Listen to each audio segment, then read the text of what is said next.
Good afternoon, boys. Good How afternoon. you going? Welcome afternoon. back. So I'm TL. He is Cameron Wilson, the same Cam, and we have a newcomer, Mr. Microphone himself. We have Troy Howe here from the Office of the Year this year. Guys, Hey, how you doing, man? very good. So Excellent. you're crazy to even start with us on the wine and wisdom thing. Maybe you should have started on the lighter bit, you know? I think so.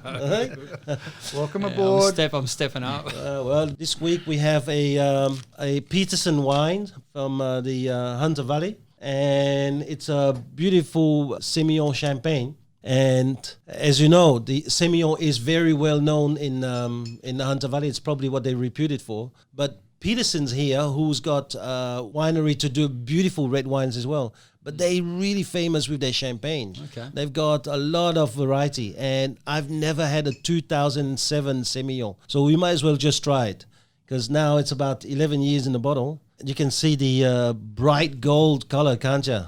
It's a nice colour. Have a look at this. Man, I can't wait to The just... bubbles are running. Ooh. Smells good.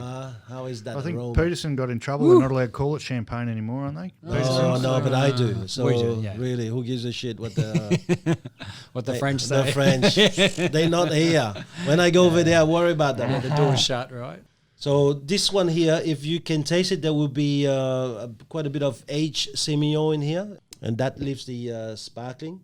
Hang on, Troy. Cheers, mate. it up, Cheers, mate. yeah. boys. He's Cheers. never Cheers, done it before. boys. He's keen. Oh, wow. Ooh, a bit of that toasty and honey notes at the same time, you feel? That going down, yeah. Mm. Plenty of flavour. Wow, what a bottle. I'm here to be educated, boys. I have to say, probably like a discovery for me, because I probably would never have sparkling Semillon. Yeah. And, you know, I normally would have this with the normal wine with seafood, but wow, sparkling, this is just crazy stuff. Very nice. Where'd you find that, mate? Hey? Where'd you come across I it? can't tell you, otherwise I'll have to kill you. We both in the Hunter Valley on Saturday, so you'll know where I found it, man. You're following you around. Times. When you go over there, actually, as you turn into Broke Road, Yeah, I know where the house is, yeah. that's the house, Oh, okay. right? Yep. It's quite often, there's a chocolate factory right next to it, and quite often you won't be able to park your car there because always packed. everyone's visiting it. Yeah, it's a They crazy do thing. prawns. They Popular. do They do oysters. prawns and oysters. with the Yeah, champagne. amazing stuff. Sorry, you're sparkling. Anyway, guys, today I just wanted to talk about the awards night we just had, and probably talk a little bit about the winners and maybe some of the categories. That was a great night. It was a huge night. It was a fantastic atmosphere, great venue, a lot of cheers, a few tears too. But it was fantastic night, yeah. Oh, well, there were happy tears. Yeah. And let's start with maybe one of the first one, bench specialist of the year. The guy who won is Jason Cousins from Wiseberry Yumby. Animal. What do you guys know of him? Animal. Yeah, I heard that he's just a high-end performer. He just gets in and makes things happen. Yeah. Just doesn't have any hesitation. I think he's got a very good team around him as well, very good culture. So that's obviously a part of it, but you've got to have that inner drive as well, don't you, to make that happen? Yeah. Yeah. But I mean, to me, bench specialist is probably like one of the worst job in real estate. Yeah, the worst. Without Yeah, everyone just put crap on you, and you're probably doing some of the worst chores, and nobody really gives you recognition. You're in the trenches, aren't you? Yeah, I think that you're worse than in the trench. You're probably in the enemy's trenches. You're not clean. even allowed to be in your own trench. You're emptying the latrines. I was about to aren't say you? you're cleaning latrines. Yeah, and so for me, like all of these guys who are in the category, man, they crazy people. But Jason, somehow, I hope everyone who's in that position scold him, because he has got that inner drive in him. He's a beautiful guy. If you talk to him, you'll know he's very humble, but he won't take shit from anyone. No. Yeah, it's not a bad basis to start from, is it? If you've got that bit of spine and a bit of backbone, but you know what you have to do and you apply it. And even though you're at that very starting point in your career, if you've got that already, well, you've already got a big head start. Staying humble in that environment too. Yeah. That's a big call. Yeah. I spent a bit of time with him on the weekend after the awards night, I was lucky enough to venture to their Christmas party, and while everyone else was carrying on like absolute champions, Jace was humble guy. Yeah, and nice. and yeah, you can tell a lot by that. One of the things that is crazy is that prior to him being around, their office in Tambiambi never sold or never even got access to acreages. Yeah. And it was thanks to his work that they he really. So this is the crazy bit. You have people who come into a position and they are yes men. They do whatever they've been asked for, but it's very rare you see these guys that come in. They see a place that nobody even ventured into, and they just go, why don't I just open the door? They actually the doers. They create stuff. They don't just sit and get things on the plate, you know? Yeah. I've got a database full of entries that say, gate, couldn't get to the door because there was a gate, and everything I hear about Jason is sees a gate, jumps gate, knocks on door, gets listing. So, and it's amazing for him to jump gate because he's small. Well, he's not a big guy. He's got to risk the dog factor as well, doesn't he? Jeez. Yeah, some of those driveways are long to run away from a dog. Well, apparently he does a lot of work in his soccer gear. His leader hates it. I mean, you've seen it at the awards night. Yeah. His leader candidly said, I hate your soccer.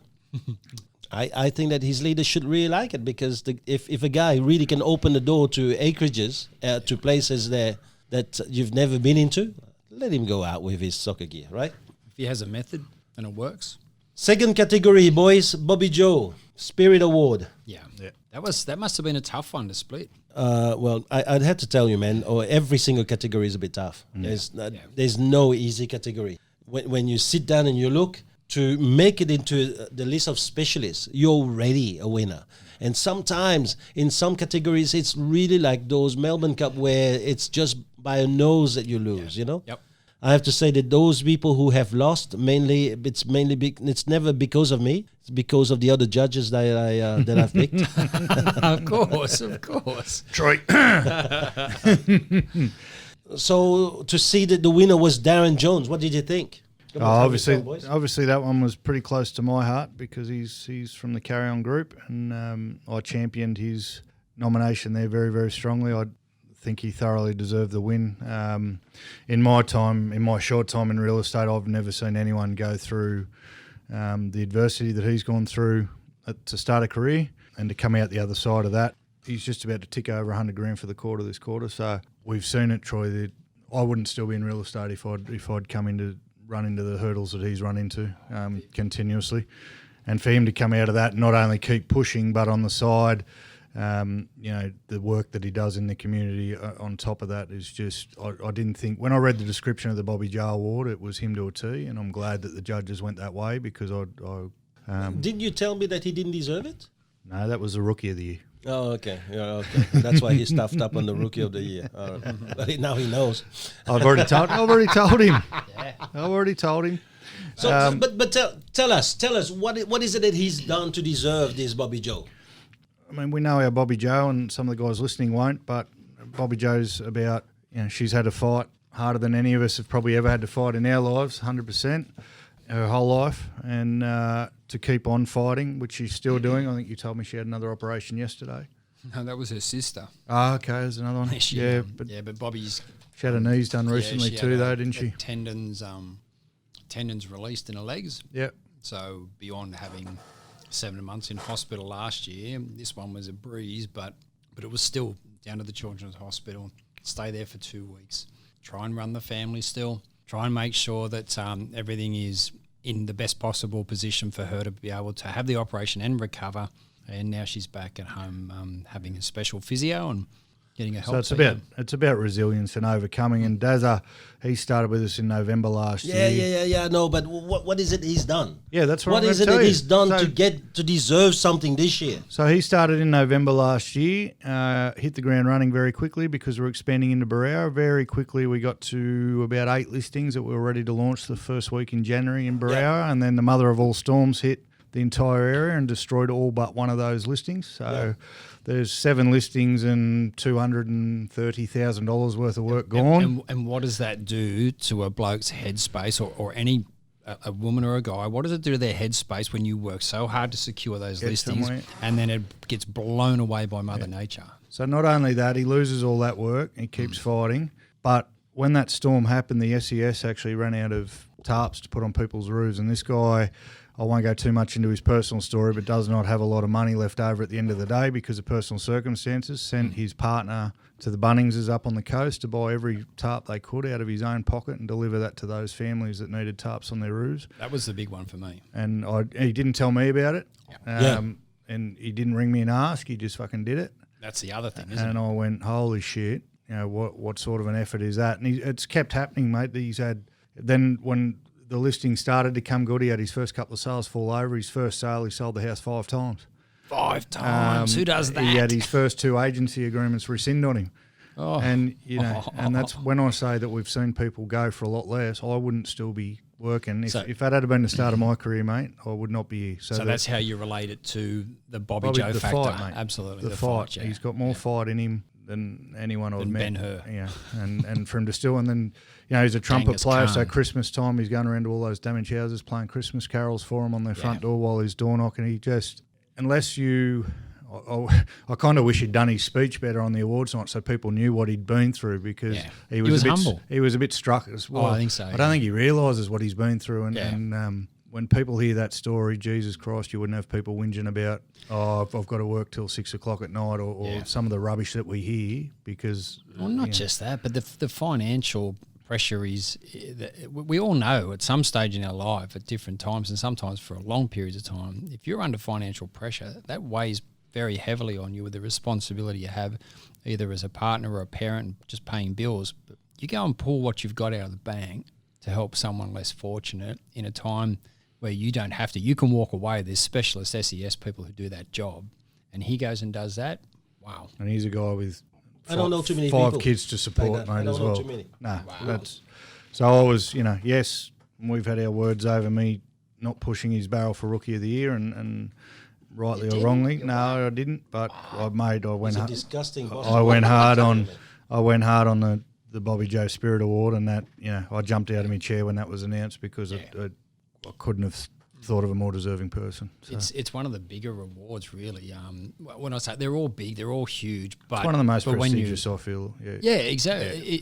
It's to me, it's the one that really grabs you, that makes you think outside the box of real estate and what else you do for other people. It's the human award, isn't it? Yeah, it's been a good human. I'll never win it. I got nothing. No chance. I got nothing. I'm never winning an award for being a good bloke. So. No, good on him. That's what your wife said on the last podcast. Yeah, I know, mate. Yeah, I've got 18 pages here, but we'll stick to the awards. No, that's okay. We can go through that. We can go through that. I'm not. I heard that you gave her a bit of a hard time because she was quite open on the podcast. No, I didn't give her a hard time, mate. I didn't give her any time. I went and played the PlayStation until you calmed down. Until I got over it. Yeah, but why would you? Why would you? I mean, seriously, people when they go on the podcasting, they open up. Yep. Yeah. And when you do podcasting with me, you know I'm going to be listening into some of those words, and I'm going to catch one of those inflections, and then I'm going to dig. I need a drink. And yeah, well, you can. So the poor woman, she was just opening her heart. Yes. Yeah. And I think it would be wrong to go home to her husband, who's then angry because she was very honest and upfront. I wasn't angry with her being honest or because he's upfront. got a problem with vanity. No. Wasn't it at all. Is this double strength or just kick me? Mate. No, that wasn't the issue at all. But obviously very confronting to hear.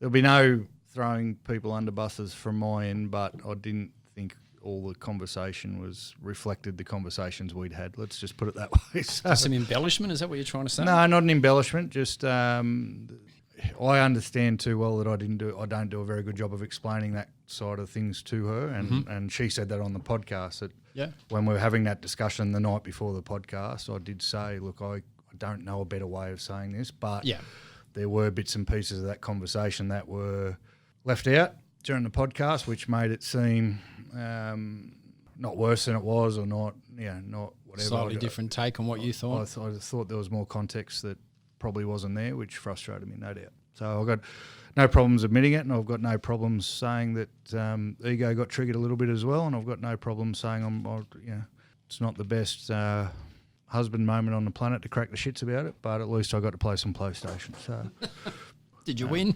I fucking no, because instead of driving my car off the road, I drove that. What about Marketing Excellence Award, guys? It went to Monavale office. Yeah, They always do a good job of it, don't they? Yeah, they've set a standard for a little while there, and it was nice. They were very chuffed. They were very happy with the win, and it's a little difficult for the other officers sometimes to see some of their work. So the judges have to delve in and do a bit more homework and do some more probing and find out what's going on, because it's not always something that we see of each other's work. So there's a bit more that has to be looked into before the judges can make that sort of decision. But I was really pleased for them. I think they were very, very happy with that. But it does set a standard for across the board for other teams to aspire to. So, yeah, it was nice.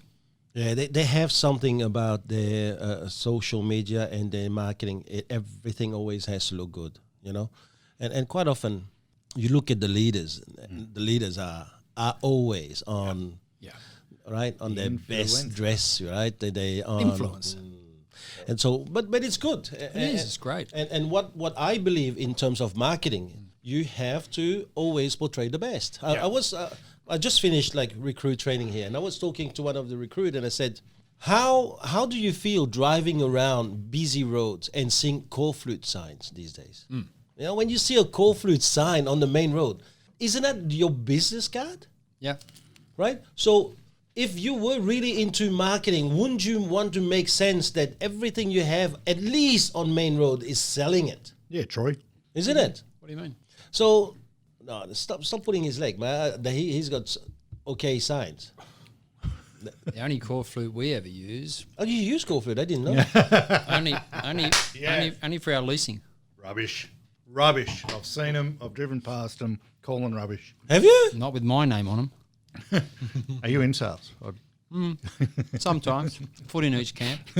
No, but really, seriously, boys, come on, let's talk real shit here, because we have people who've won awards here. We need to talk about it, all right? So when you look at Monavale, everything sends a message. We are about quality. Yeah. Everything. You can drive on the main road in Monavale, and you will see their signage. And you can drive past the office. It's just beautifully landscape in the front. Yeah. It's all about oozing nice. I think it's a point that sometimes get missed too is the effect on our clients, the vendor's house. What do you think about a house that's got a cheap and nasty looking call flute out the front of it? You know, it's an instant psychological effect. And I know it's only signs that I'm harping on, but sometimes when you drive past them, you think, what are they thinking? Yeah. You know? We probably went backwards a little bit this year in our marketing. We didn't pay it as much attention. It looks a lot like how I dress sometimes, which is... That's why I always say marketing is nothing else but the reflection of how the leader looks. Yeah, so we'll fix the bits and pieces where we've regressed a little bit. We're doing a lot better with our social media stuff too, but I think they've got a dedicated person at Monavale doing that for them, do they? A lot of their marketing. They have Kali. Yeah. But I have to say, even though Kali's doing it, Yolanda has got her touch. Oh, she's always... You can't go past Yolanda. If she feels that it's not there, I can tell you, she's going to be there all night working on it. Yeah. And that is the beauty about having that kind of mindset. We don't have too much of a go. How do our clients see us? They may not get in contact with us, but they drive the roads all the time. They are in the neighborhood all the time. So just to send a message of quality, even if they're not selling, they have to start being wowed by this. And the day that they're thinking of you, well, that's a time. Do you know, I don't understand sometimes people not putting beautiful signs on the main road. And one of the clues that I got from today was, well, you know, what do they put on the picture? They put a picture of something nice about the property. But now that you've seen it, you don't have to go in. Serious? So when I drive on the main road and I see a property for sale, one of the first things in my head is, main road stuff. But if I see a property, a picture of something nice, I might be enticed to stop, right? If I don't see if all I see is a plain cold flute, wouldn't I be thinking, there's no point even stopping? Yeah, it doesn't send the same message, does it? Or do you say to yourself, let's stop because maybe they've got a gem behind and they don't want to show us? Is that what we do? No. So we know that. So I think any offices who really that really wants to excel in marketing, I think they ought to pay maybe a visit, maybe a weekend around them. You ever seen them do even an open house? When they do an open home, man, it's not an open home. It's almost like a tour guide of a museum. Yeah. The way they do it, it's just crazy. I've been to some, and it's like they turn up earlier. They make sure everything is lit up the way that they want. They make sure that they actually even have a mat to come in. The candle is going because they want that smell, because they have realized in marketing that smell is the number one sense that people remember, right? And so they want to have that. Yeah. They have the right brochure not put anywhere. They have the right brochure put properly. They have the iPad going. It's just crazy. Music. Yeah. Their whole ambience, and that's what they're doing well. But you're right. We could all learn from spending a bit of time with those guys and picking up on some of those marketing ideas, because that's not their first time they've won it. I think it's second or third time they've won that. Yeah. They've done very, very well. So I drove down in the car with you, mate, and I think it's important you remember the importance of smell and the effect it has on people. A long-lasting memory. Just a thought. But you got to remember, I just had my car sprayed for cockroaches. So when we're talking about marketing excellence, what about the marketing officer? Huh? Casey from Wiseberry Charm Heaven won it. I haven't seen, well, obviously she'd done a great job to earn the award, but as Troy touched on before, sometimes you don't take a lot of notice of the work that other people are doing. So obviously the judges went through it all with the fine-tooth comb and found a worthy winner. So you ever visited the marketing team? No, I haven't. No. It looks like a submarine. They have their own corridor. The team's got like 4 or 5 screens. Yeah. The way that they work is just like a bunch of soldiers in a submarine. Yeah. It's like in the trenches of work. And Casey, she is to me a bit like a quiet achiever. She doesn't say much. She's very humble about her ways, but then she's very, very creative. Her mind comes up with stuff, ideas that's just out of this world. This is the essence, isn't it, of marketing, is that creativity. Because without the creativity, you're just copying what other people do.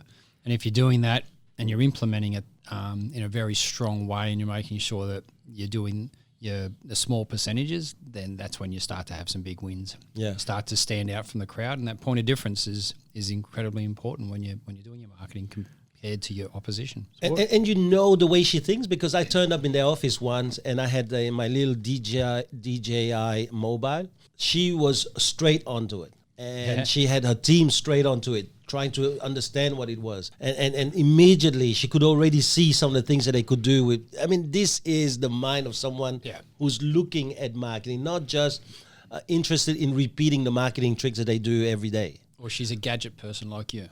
And it's not even about a gadget, man. I think that you're more gadget than me, man. I reckon you still have the drone that you haven't been flying for a while. Inspector gadget. Correct. It's actually got to go in for repairs. I didn't crash it. No, your son did. It's picking up humidity in the lens, so I have to send it in to get it cleared. So every time you put it up in the sky, it fogs up. So there's a seal in the lens that has to be repaired. So yes. So what's your advice then to officers that obviously aren't in a position to have a dedicated person for marketing? You know, obviously they'll have a dedicated person. You'll never win anything in marketing. Listen, marketing takes someone who's special. My daughter Charlotte is a marketeer, like full blown. All right, she does stuff that I can only dream of. So why am I going to even try to follow her lead? I just let her do it. Yeah, and that's the bit. If you understand that marketing takes someone who's really a marketeer, if you can't have that mind, don't even touch. I see people who have their 2 bobs, but they've got no idea. Yeah. You have to be an artist to be in marketing. You can't just be a business person. You have to have foresight. as to what attracts people. But getting back to your question, Cam, how do you do that when it's a smaller business or a business that doesn't have a full-time person? And we went through that as well, and we had to find somebody who was very capable of starting that process, but also had to have another role within the business as well, and whether it be administration or whether it be doing procedures or some type of office management or even front desk. You've got to start with it somewhere, and if you don't start with a platform, then how are you going to grow it from that point there? And as the business grows, then it becomes easier, and when it's more profitable, to be able to put someone on full time, and that's the level that we all aspire to. Yes, but this is the big mistake that we are making in a small business. I think that 2 years ago, I wrote in my manual in our leadership conference in July that the marketing officer, and I think it was at Kickstart again 2 years ago, I also made that point, is now becoming as important, if not even more important, than having a bench. I agree. All right, the image that the public is wanting to see from us every day is becoming so crucial that the people who are investing in the bench are nothing else but people who think like dinosaurs. You think about this. I have a bench. He makes 150 calls a day. Yeah. He talks to 150 guys a day, but that's all he can do. Yeah. On the other hand, I've got a marketeer who's collecting information and through a push a button can send out to 4,000 people. Yeah. How can you beat that person? And so that person, if we understand the investment in that person and how they can really create that feel good, like Steve Jobs, he said, I don't just want to create products. I just want to create products that people love. Yes. Yeah. And he did. Right? And so you have a look at it now, mate, in this room, we all on iPhone. Yeah. Right? We all into products that Steve Jobs loved. Yep. And I think that that's the bit of a marketeer. A marketeer is not someone who's interested in sending out a message. A marketeer is someone who sends out love or who creates the emotion of love through the things that they do. You're right, it's the essence of sending a vibe or a feel that actually touches people's emotion. Yeah. Yeah, whether it alerts them to, I want that, I want to see that, I want to be around that, I want to smell that, I want to touch that, or whatever it may be. That is the essence of a good marketeer. Yeah. I agree. And it's not, if you say I can't afford it, well, can you really afford not to? That's right. That's the question. Mate, if you can't afford it, fire. Let go of someone in your team. Make space. But you have to get that person first. Been Fire meaning to yourself. talk, Troy. Fire yourself. Been meaning to have a meeting with you, mate. What about most improved team member, boys? Jamil Hassan. Oh, jeez. He is. It's a dark horse in a lot of ways. Oh no, I think he's been building. I actually think if he's a dark horse, he's galloping down the straight. But he's very. On the night, he was very quiet. He was very unassuming, wasn't he? That's what I mean by dark horse, mate. Oh yeah, that's gotcha. him. Yeah. Why? What do you think? What do you think? Do you think he doesn't think he deserves it? No, God, not no. at all. No, I think he was. Do you think that his leader is about let's not celebrate shit about our success and victories? No. Let's stay humble? I don't think that either. I don't. I think his leader has changed his ways quite a bit. Actually, I think he was very humble on the night as well. And although they celebrated and they felt really good about what they'd done, but both of them were very humble in their speeches, very quiet. There were some smart asses who got up and drank beer out of mugs and all sorts of stuff like that. Who was that? I don't know. Sorry, something. But those guys were very humble, and they didn't say a lot, but they certainly do a lot. And I actually thought He's been like that since I met him, though. Has he? Yeah. I haven't had a lot to do with him personally, but and I was hoping to catch up. I did shake his hand that night and say well done, and even then he was very humble about it. Yeah, they left very early though. Yeah. Yeah, so that's why I was questioning myself. I mean, do they understand the enormity of the win?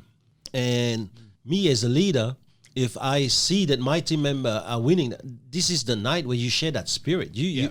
So I don't know. Maybe they left early to I their get own the bar. impression from them, without picking a fight, that they're very proud of their achievements, and yes, they celebrate them, but they celebrate them internally more than with the whole network sort of thing. They don't, and that's the family they've built, and that's how they want to do things, and I don't think there's anything particularly wrong with that. But no. You can tell on social media that they're extremely proud of their achievements because there's lots of posts and different things about the awards they've won. Still now, a couple of weeks on, but they partied hard on.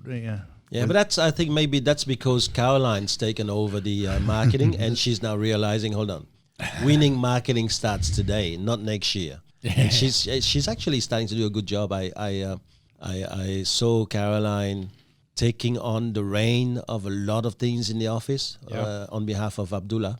And I have to say, Abdullah is very lucky to have his wife now understanding that there's a lot of things we need to be doing in marketing, because there's no point doing great things if the world doesn't know we're doing it.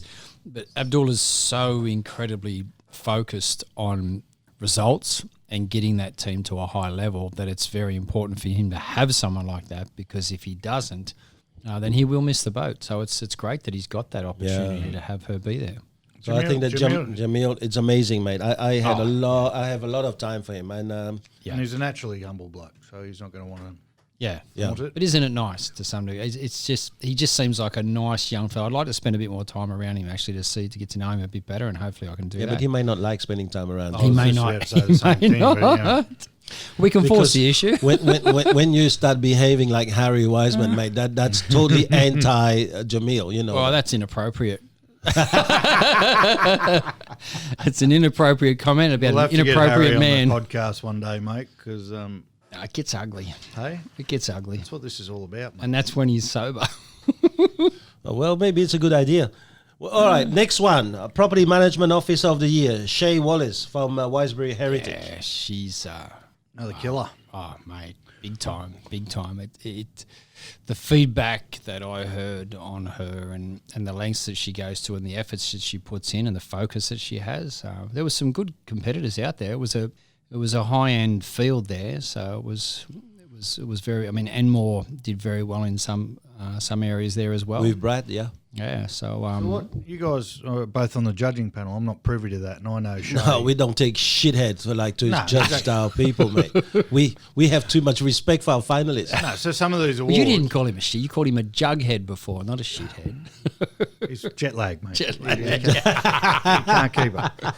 No, but for someone on the outside looking in, I know Shay. It's hard personally, a little bit. Yeah. Same, but I haven't had a lot to do. So, and it was the same with the Marketing Officer of the Year award. I sort of paused for a bit because I haven't had a lot to do with them personally. You guys are on the inside, so you know what it takes to win. Research. You're probably the best to speak to why they won. I mean, what set Shay apart from the other guys? For me, every single people I've spoken to, it was all about the extra mile. Yeah. It was about Shay was not just happy about doing her job. Every single person said not only she was the instigator of fun and positive energy within her own team, but with clients and her own team, she would always go beyond the job. Yeah, that's it, and that to me, it's just crazy thing. I mean, you know, to be a property management officer, there's a lot of crap you're going to get, right? Just like the benchy from sales team, you're probably getting that from the property management team. And then to go in, day out, do your job, and then go beyond that level in order to deliver more, mate, you're an animal. To me, they are, I know it's a very topical term, but to me, they're like the firemen. They are putting out fires constantly, and when they're not putting out fires, they're doing backburning to prevent fires. Mate, and then they have to go out there and win business as well. But they do. They're under a lot of pressure, and they do have to handle a lot of stuff. And if you're able to do that in an environment where you still keep your team on a very positive outlook, and you can send positivity throughout that team and create that vibe, then you really are a champion in that field. Here's a comment that I got from someone here, and it went like this about her. No matter where Shay is, she lights up the room with her positivity, her eagerness to learn and grow, and her desire to improve those around her.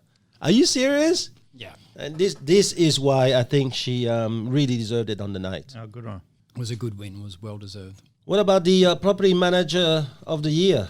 Wow. Gemma Spowett from Preston's. Yep. Wasn't she stoked? Oh, she was not expecting she was that, overwhelmed, and she was. I love it. I presented that award. So it's a buzz, She right? didn't know what to do. Yeah, it was, and she Good on her. she was shell shocked. She got up there, she didn't know what to say. She was just buzzing. It was like she'd won lotto. Yeah. It was fantastic. And to me, they're the favourite ones where people win and they don't expect to win, or they know they're up there. But has she ever been nominated before? No, she's brand new. Yeah. So they're It's also a sign of a good training environment too, isn't it? Oh, Because gotcha. Jason Yeah. won. Jason Montes, He crazy. won man. Yeah, Property yeah. Manager of the Year last year. Was that- sensational. Yeah. If you don't do well, Jason Montes take you hunting. So to have, and you're the kill. so that's a big tick to have the guy who won it the yeah. year before have one of the people he's training up to win it this year. I mean that's huge. So Yeah, but you know the monster that the guy is, right? Like Jason. Seriously, I mean, as a property manager, mate, if he's not King Kong of management, I don't understand. And he's the one telling some of the people that she did a better job than him this year. Yeah, And she deserved it more than him. There's the standard. That she inspired him. I mean, serious? Yeah. I'd heard it from him earlier in the year in conversations that we'd had on the phone when he was just As crazy. a judge, when you ring these people and you are probing on this stuff, you have to try and be able to dissect what is the leader pumping, for his tires, person, pumping tires, or whether there's fact. And so you have to probe a little more and ask for this, that, and the other. And Jason's a straight shooter, as we know, and he's Mr. Calm and Mr. Cool and collected. He's not really Mr. Calm. He's man. not at all. He comes across, but he does. yeah, he does. until he gets the gun or the arrow out. I had a little bit of to do with Gemma during the year, and it was about personal growth. Yeah. And I could not believe that such a young woman was so interested in growing. And I mean, she didn't have it easy in life, but the way that she was talking through her challenge, the way that she was showing her level of resilience and her still commitment to learning, that to me, it's all inspiring, Yeah. This is what you see all the time with winners. They never think that winning is a destination. No. They think that they understand that winning is just another stop towards the self-actualization of their own self, and that to me is so important. She was a great speech, and I think she, when she spoke, everybody stopped. Everybody listened because they could see how genuine and how excited and how shocked she was. But it was one of the highlights of the night. I loved it. What about the receptionist of the year, Antoinetta? 15th time running. She's going to get a medal soon. Yeah, she actually asked me for the Hall of Fame. one of the Hall of Fame if she gets it the fifth time. Oh, she set the standard, but the hard thing is to back it up, isn't it? If you've won something once or twice, So I'm going to ask the same. Yeah, I'll ask the same question I asked before. Obviously, I've had no apart from g'day and hello as far as work goes. Not a lot of interaction with Antoinetta at all, if any. So what sets her apart? How can she win that same award 4 years in a row without someone else stepping up? What? She's got a winning formula. She understands the business. She has a level of maturity and understanding of what the team needs, what her bosses need, what the clients need. And Have you got an example for people, other receptionists listening? No, I've had too many. Well, just wines. give her a call. You'll know. I've had too many wines. I've got something off about a year ago. You want to open the second bottle? Yeah, which one? The white one? The Semillon. Yeah, I think so. It's too warm. Hey, what did you think of that It was pretty good, mate. Semillon, bubbly, sparkling Semillon? Crazy, isn't it? 2007, mate. It is still available. You can still go and buy that from Peterson's House. I want a picture of the label. It's just crazy. That was. Well, you can have a bottle, man. You can take the bottle home, man. Don't worry about it. Really? Yeah, absolutely. The guy that normally drinks water. I know. I know, and I'll admit it. I'll admit it. I'm a newbie, but I actually enjoyed that. Nice, isn't it? Yeah, I love it too. I love You it. better finish it, mate. 'Cause I'm you're in about to get- dangerous waters. Dangerous waters. The winner's right here, so you better finish up. So I actually, this one we're about to open, I stumbled across this today because yesterday I went shopping for wine and wisdom. Last minute. No. Maybe he won't win again. No. maybe. No, I had my bottle picked out. I knew what I was going to get, and I bought a couple of bottles of it. And Okay. Yesterday was a very long day in the world of cam, so you the bottles finished I one bought over? for Wine and Wisdom didn't make it to today. How many did you buy? A couple. Okay. There was no PlayStation last night. No but there was PlayStation. a few wines. Well, you did say. So I went you back and the missus today to drank get some. the same bottle, but then I was like, I had a scout, and right beside the same bottle was this, and this is a 2009 vintage Blue Label Semillon from Mount Pleasant. And when I did a bit of research, I've never tasted this before, so I don't know, but I think we might be onto something, lads. So Okay. Mount Pleasant started in the Hunter Valley in 1880. They planted their first crops. In 1941, they got bought out by McWilliams, and in 2017, they won the James Halliday Winery of the Year. And last year, their winemaker won. Oh, sorry, not even last year. 2019, they won.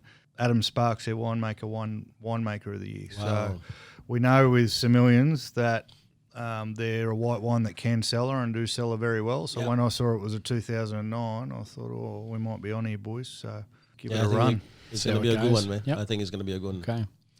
Isn't it, again, educate me here, gentlemen. Is it dangerous to be switching these colours? Nah, it's never dangerous. It's colourful. There's an order. You start with the bubbles, then you go to the Then you whites, go and to you the finish wines. with the reds. I don't want to finish on Jim Beam. I can tell you that. Mate, me and you later, a few Jack Daniels. No way. Right after the awards night, I didn't want to tell it too many people because obviously it was a love affair between my parents and I. But I thought, now that I've looked after our entire organization and everyone's who deserve to win have got everything, now it's for me the time to go and say good day to mum and dad and look after them. Yeah. And man, I've tasted some beautiful wine because when I'm around mum and dad, I'm not just interested in having an experience with them. Because obviously of all the years that I've lived away from home, I wanted to have the best experience with them because as they age, you never know when's the next time and whether Correct. there is the next time. So you want this time to be the best time. Man, some of the wine. They're wine drinkers too? Oh. Mum and dad drink wine? Well, they weren't really, but when I'm around, you've got no noticed the other word? options. That was very past tense. You got no choice. Yeah? So even my brother-in-laws, and they really amazing connoisseur of wine. So they did amazing stuff too. Nice. Let's try this one here. Okay. Ooh, hey, it doesn't have that kind of aroma, right? That that's different. aged Semillon, yeah. Nice, nice. Okay. Different finish. Yeah, very. Different finish. Certainly to the last glass. I like it. No more for you. Mate, I'll just put it back on chill. We'll see how the next one goes. I was going to It's a say, bit colder. I unless we're going to be here till 8 or 9, I'm going to have to back it off. All a I'm bit. hearing is excuses out of you, mate. So let's go back to our Antonetta here. Yeah. I'm going to share with you something about Antonetta, okay? Give us some information. Yeah, just one example. About 2 years ago, I went to their office. Yep. She asked me what I wanted to have. So I said, coffee, white, 1 sugar. Many months later, I went back to her office. She said to me, would you like a coffee, Thomas? I said, yes. She said, white, 1 sugar, right?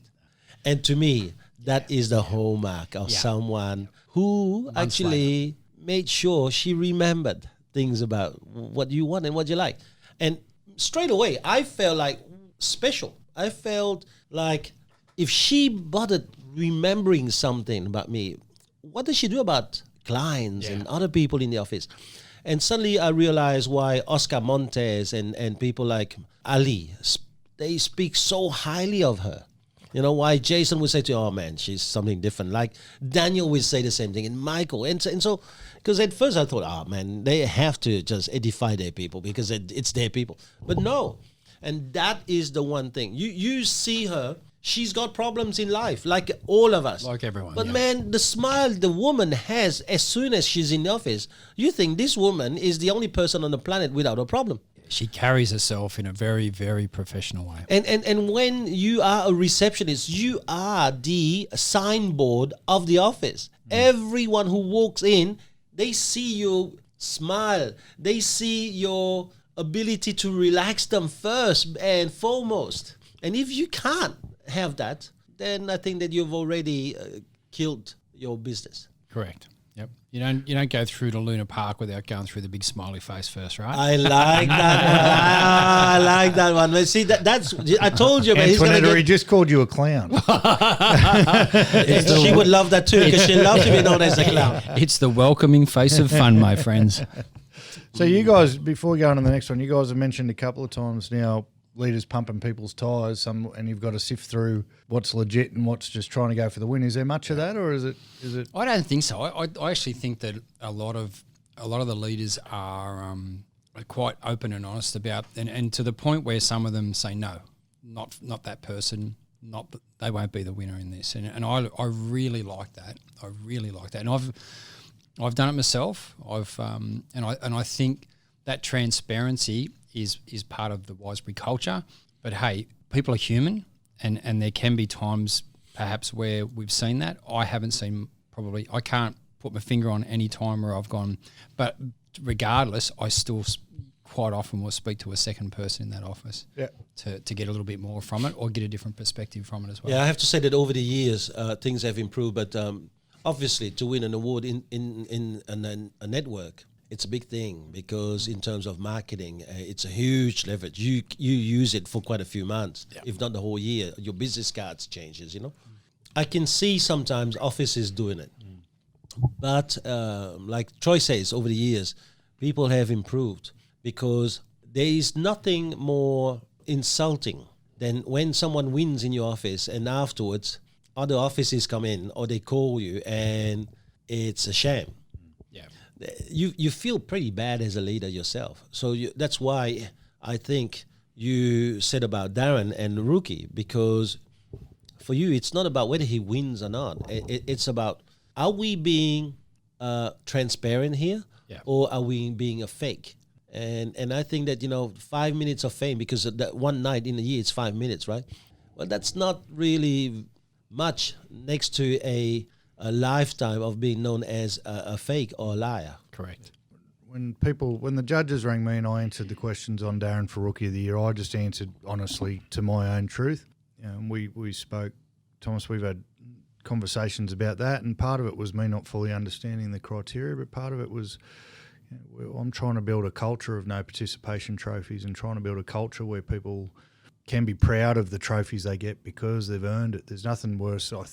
We say pretty much what you just said, but people holding a trophy that they don't think they deserved or know they didn't deserve, and it's a shallow victory, isn't it? I spoke to Darren and I said, mate, and I said it in front of the whole team so they knew. I told the judges that I didn't think you should get Rookie of the Year, and I apologise for that, but part of the criteria is the money you bring in, and it didn't happen, and it didn't happen for a lot of reasons, like we mentioned before, but that's also the reason I championed him so hard for Bobby Joe, because...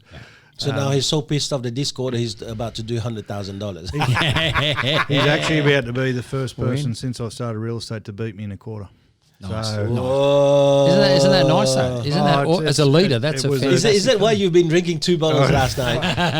No, that was Crystal's podcast. Oh, no. Crystal again. Hey, give us some more champagne, mate. Man, hey, listen. No, but if Crystal's listening to this, she now has got something in this podcast, because you just threw her under the bus this time. So I hope that she's gonna play on the PlayStation or break it now. Mate, I look for unbiased opinions, and when people who have listened to it out there and wide just come up and hug you and ask if you're okay, I know that I'm right in feeling thrown. No, but maybe your team is a bunch of wankers who are really trying to start things. Absolutely, it is. I didn't say my team. No, but you told me on the phone.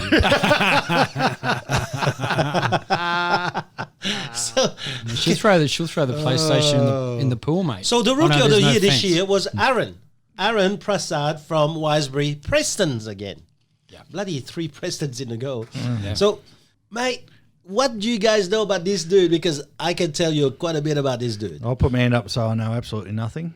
Mate, what are you doing in the podcast? Yeah, I don't know.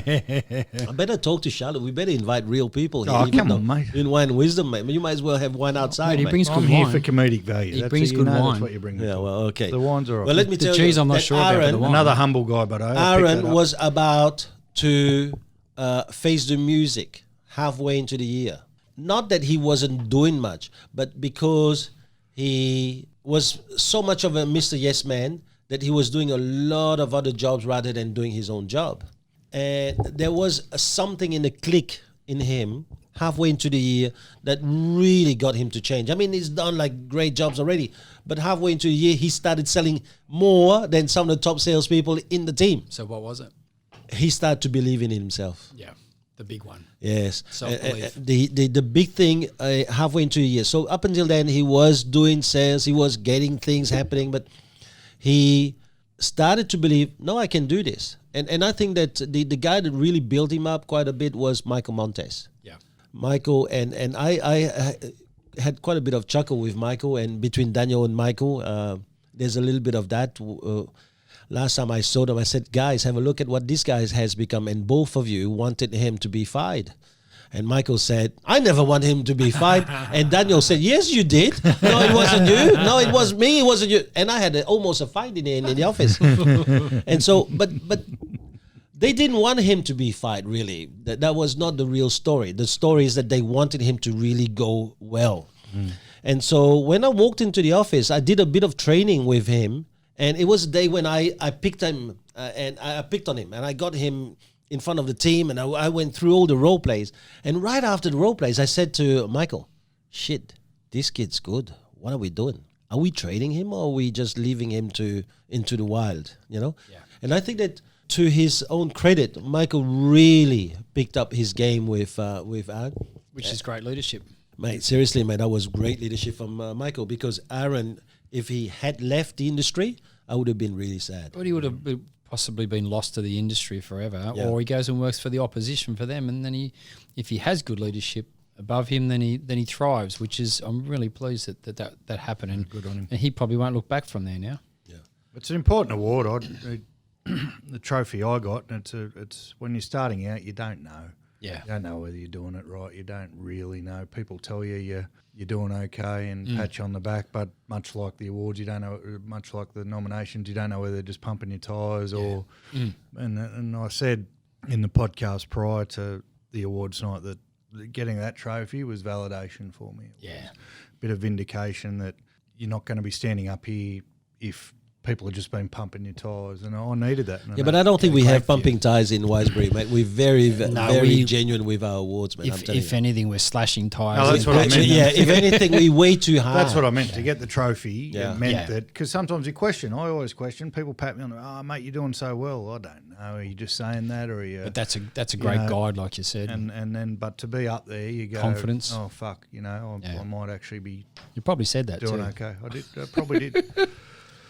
I didn't swear at the first we forgot the property management team of the year, which was won by Wiseberry and more. Yes, and I was really pleased to see that. I must say, I spoke to them after the awards, and I described them as the quiet achievers. Yes, they are. I mean, they're very humble people. David Craddock, probably the worst dancer in the world, but one of the good. He did very well on stage. He did. He actually, you know what? He got into it. I mean, that shows you all the good teacher I was with him in Phuket. With a river dance. If ever there's been a case of the blind leading the blind, Jesus Christ. Well, you know what? You know what next year is, like we did when we were in, was it Langkawi, the karaoke. You have to start with karaoke next time. No, that was in Phuket again. That was the year when you jumped in with your G-string in the pool.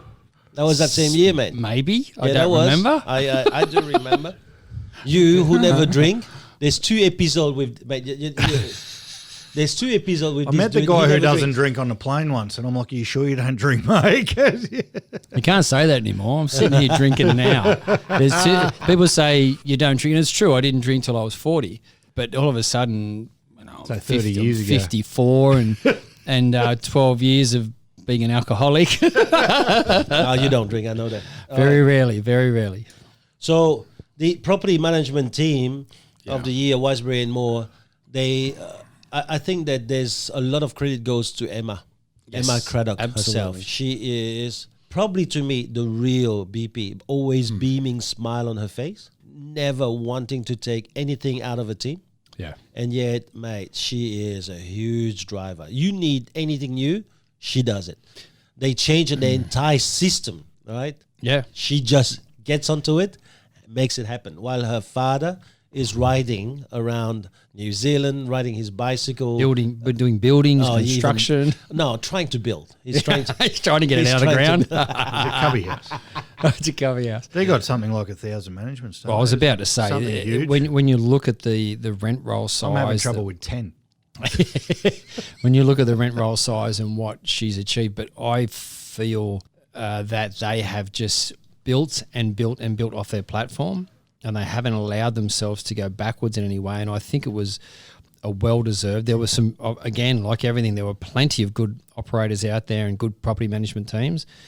But I think that that Emma was a star this year, and I think her team owe a lot to her, and I think her father can be very, very proud of her mum. I think that her father's done very well with her there. Absolutely, man. yeah, for sure. And it can't be easy working with one of your children. You tell me about that, Thomas. It can't be easy. No. I think that me working with my children is not easy, but I think that for David Craddock working with Emma, mate. He's okay. Their natures are very similar, very calm. Okay. Yeah, but we have a Rod Dillon policy. You don't employ any of your family members, and I've had 20 interviews with my kids, all my 4 kids, and none of them have got past interview 1, and for good reason. Try working with your wife, mate. We can speak to that. Yeah. What about the support team member of the year, guys? Cass from Campbelltown won it this year. Well, look, Cass Sebastian. She is the glue of the Campbelltown team. Puts up with Sam. Well, Wow. let's be realistic about Sam. I think she should have had 10 awards. Let's not underestimate that. Exactly. I love you, Sammy, but I love Sammy, but Sammy he is such a dynamic dude, and he's had some real ups and downs as well during the growth of his business and that time in his business. But he can't do what he can do without Cass. No, it's true. He hasn't been able to, like any good leader, unless you have that right support person. You just and I know with our support girl Michelle, you just cannot drive forward without those sort of people. And she's been there for how long has she been there for now? 4 years, 5 years. She's been there for a long time, huh? Yeah. However, I think that she's the first support team member that's been driven to every kickstart, and almost every leadership in July. Like that's a trip overseas. Yeah, it's all fully paid, and I think that there's a lot of credit that goes to Sam and Linda because they have invested an enormous amount of information. I mean, you don't improve going to one leadership seminar, but when you've been to 4 or 5 leadership seminars, I guarantee you something sticks, right? Even if it's just a little bit, something sticks. Yeah, and to me, these guys here have invested so much over the years into Cass that the returns are paying. So I think we need not just take the credit away from Sam and Linda either. No. Agreed. At some stage, they have actually seen something in her and decided to invest in her even before she returned. You hear that, leaders? Invest in your people. They named their child after me, so I'll never take it. Middle name's Cam, so we're good. I told them. What about the salesperson of the year, boys? That's always hotly contested. Abdullah Chidari, Tumbi Yumbi. Absolute rubbish. Machine. I'm blowing up. It was a raw. Set up. It was favoritism. It was Jamil does all. We all know who the real worker in that office is. He won most improved team member. Yeah, but having said that, we all know that without his Don't leadership, let him off the hook. Without that leadership, without that smarts, without that guile, without him planning and building a team around him, if you're good enough to do that, you're good enough to pick up the awards for that sort of 100%. thing.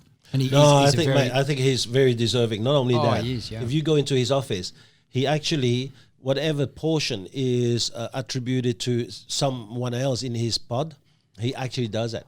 So he doesn't take the credit for Jamil's numbers. No, he puts all his numbers on other people. It's just crazy. Yeah. I mean, the guy. Again. Tell me that again. So do you know like how some people, they work in a pod and whatever everybody else is bringing a pod, they put it to their name? Yep. He doesn't, mate. He goes out there, and I think that's why I said what I said earlier about the humility in his team. Yeah. Whatever he gets, he is more willing to credit everybody else before he credits himself. And then, mate, you've listened to his podcast, man. What a bloody leader. So you talk about a salesperson, it's crazy. Yeah. Got his changed, hasn't he? You guys know everyone a lot better than I do, but I haven't Can spoken you just shut up, mate? Because the way you say it, you're actually putting a podcast down. You said it 6 times, buddy. Can you just fucking shut up and just talk about... No, I know Abdullah very well. Okay. All right. So what I was going to say is, having not been in the network as long as you guys, I haven't met anyone, to speak to your point, that is so willing to give his team members their dues. I haven't met another leader who is so ready, and not even ready, just does. Yeah. Give them what they fucking deserve, mate. So his pod, if someone makes a sale, they get the sale. I've never, and not only is he ready to do it, he actually makes a point of doing it, and that's why he's created the team he's created. And if there's someone else in the network who does it as well as him, I haven't met him yet. But it's not even it's a habit for him. It's a way of life. Like, I mean, I said before, Darren's about to be the first person to beat me in commission since I started. That thought wouldn't have even crossed his mind. No, well, that shows how far ahead of me that he is, because I still think about that shit. Maybe, you know, maybe you're going backwards, man. No, not going backwards, just still not all the way there yet. You know, and I don't know. I bet you he does think about that, but I don't think he does, mate. I've had many. I talked to him a lot. You know, the first time I met him, he tried to fight everybody. The second time I met him, he tried to shove a shot of tequila up my nostril. That's right. I remember that. And the glass to go with it. And for whatever reason, since then, he's reached out. I've reached out, and now, mate, we talk a lot. And there's nothing but, you know, I don't agree with everything he says, and part of me, you know, sees where he's going in 10 years and the growth he'll have over that, because that's a difference in our ages. And but part of me goes, fucking hell, he doesn't even think about it, mate. It's theirs. They've deserved it. The first, I think I rang him one day and said, and I hope Ellie doesn't listen to this. Don't listen to this, Ellie. But you know, Ellie, my PA helped me sell a few properties at one quarter, and he said, go out and buy her $1,000 dress. Didn't even think about it. He said, go out and buy her a dress. Go out and buy her something, and you'll see the return. Yep. Sorry, Ellie, no dress for you. You bought a $20 scratching. Yeah, to speak to in an egotistical game where cash is king, so to speak, and who writes the most figures, to see him give all the, and it's not giving stuff away for the sake of it. It's not false humility. It's not here, I'll give you this to hope they fucking earned it, so he gives it to them. Yeah, it's a philosophy, isn't it, that he lives with? And it's unbelievable. Nice. So listen. You guys have been around me a while, especially you, right? Yep. He is probably, I'm now not talking beyond salesperson, he's probably the only leader who actually emulates me in terms of inviting team members to their house almost every week, right? No one even knows where I live. I don't. I think that you're still camping somewhere on the freaking Gold Coast, mate. Yeah, no invite. Probably the same tent. No invites. No invite, how they call him. You know the people who never invite you, there's 2 problems, right? Oh, I know why people don't invite me, but everybody else. That's a different problem, right? I know why people don't invite me. That's because you leave with all their roadies. You're going to fill a fridge full of beer, someone's going to drink it. That's all I'm going to say. No, well done, Abdullah. Yeah, what about the sales manager of the year, boys? What do you reckon? Wow, I've got a biased opinion on that one. JC and the Sunshine Band again. Josh Canellis from Peninsula. What's the goal? He's killing it now 2 years in a row. Yeah. This is consistency. That was nice. That was really nice to see that back up. I wasn't sure how he'd end up this year with it, but it was really nice because he puts in some massive hours to the point where sometimes with him and Anthony, the alarm company will ring me up to say it's 9 o'clock, and we had to actually move the hour back. It used to be at 8 o'clock. If the alarm hadn't been set, the alarm company would ring me on my mobile, and I had to put that back an hour or 2 because the guys were consistently calling me, and I'm saying, I know who's there, and I'd say, leave it with me, and I'd ring the office, and I'd ring their mobiles. I didn't even bother ringing the office because they wouldn't answer that, and I'd say to them, what are you doing? I'd say, I'm just finishing off a few things. What, for the last 3 hours you're finishing off? Get home. Go home, guys. It'll still be there tomorrow. And as a leader, you want productivity. You want the best out of your people. You want the best for your people. But it's got to the point where I was worried about them because they were just pushing so hard. And I know Rod and I have been there and done that.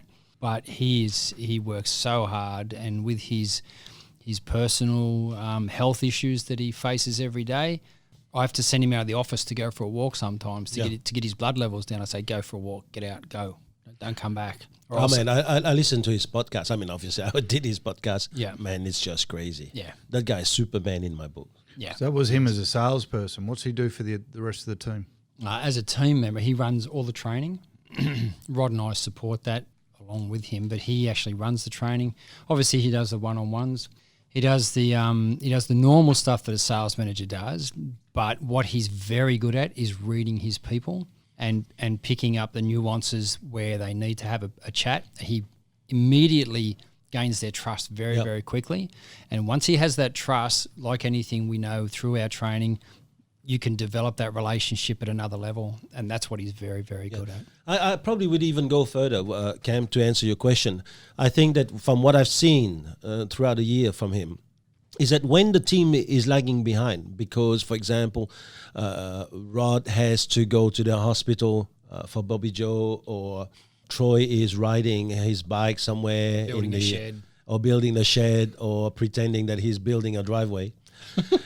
Josh would just pick up the team's figures as if it was his personal vendetta to make sure they are above break even. That to me is just crazy. If you look into the context of war, it's almost like, the fallen soldiers, all right, dropping the flag, being picked up by the captain of the platoon.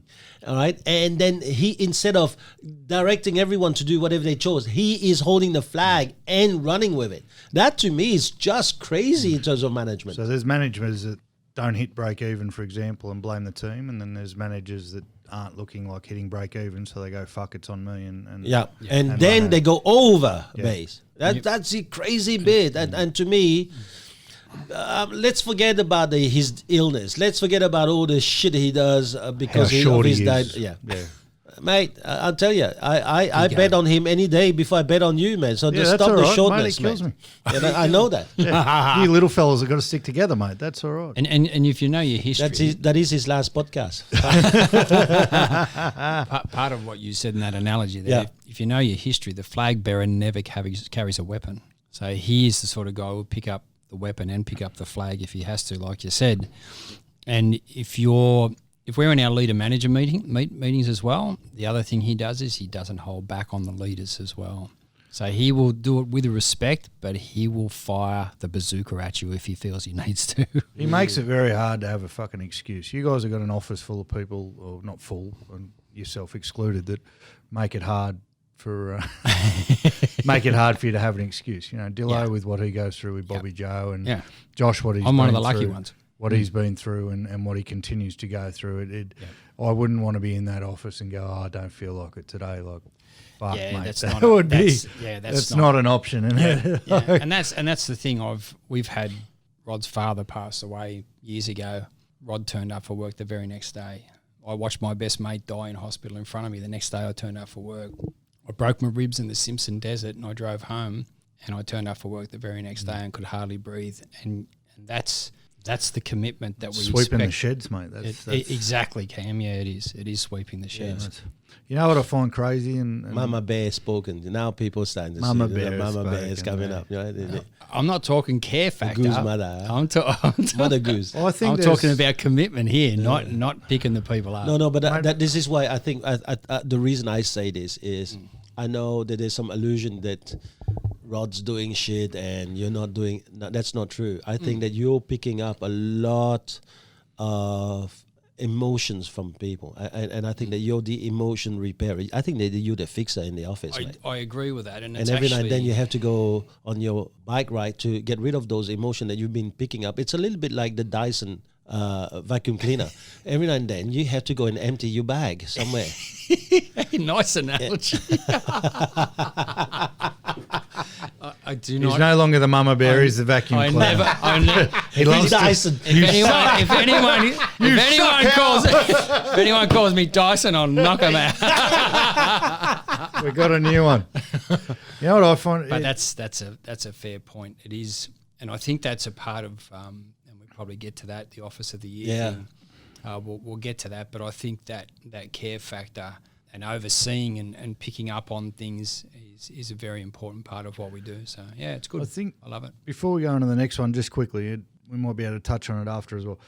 I find there's so much more work you guys can do in the network. I find Hoang and Peninsula are 15 kilometres apart. Yeah. We've never trained together. We've never, and I think I'd love my guys to be around your guys and let's make it happen.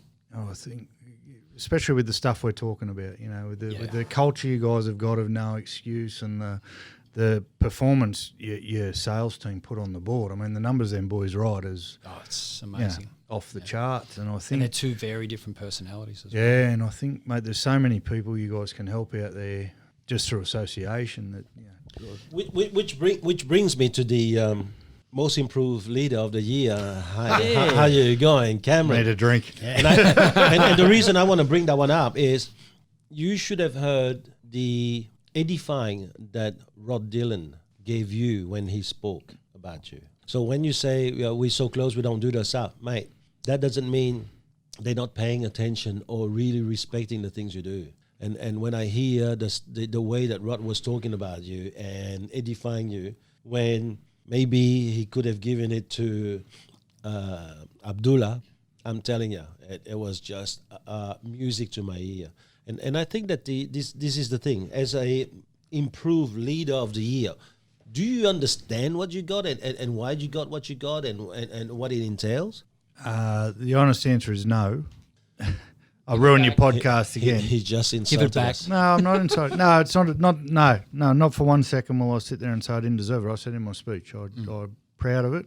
Yeah. And again, it's another a validation. I work so hard on not doing the wrong thing by my people, and by that I mean my family and my kids and my staff members, and by the wrong thing I mean fucking up the leadership side of things. It's not doing something wrong because I'd never do that. I won't do that. I've got to sleep at night. But I said to the guys that rang me, when we take on staff, we take on a huge fucking responsibility. We're responsible for their future plans. We're responsible for their livelihood, and it's not a case of paying a check and expecting something back. And in the past, and it's had to be pointed out to me sometimes in no uncertain terms. I've fucked that up, and I've probably ruined some people who could have had a great opportunity in real estate and not given them the chance that they deserved.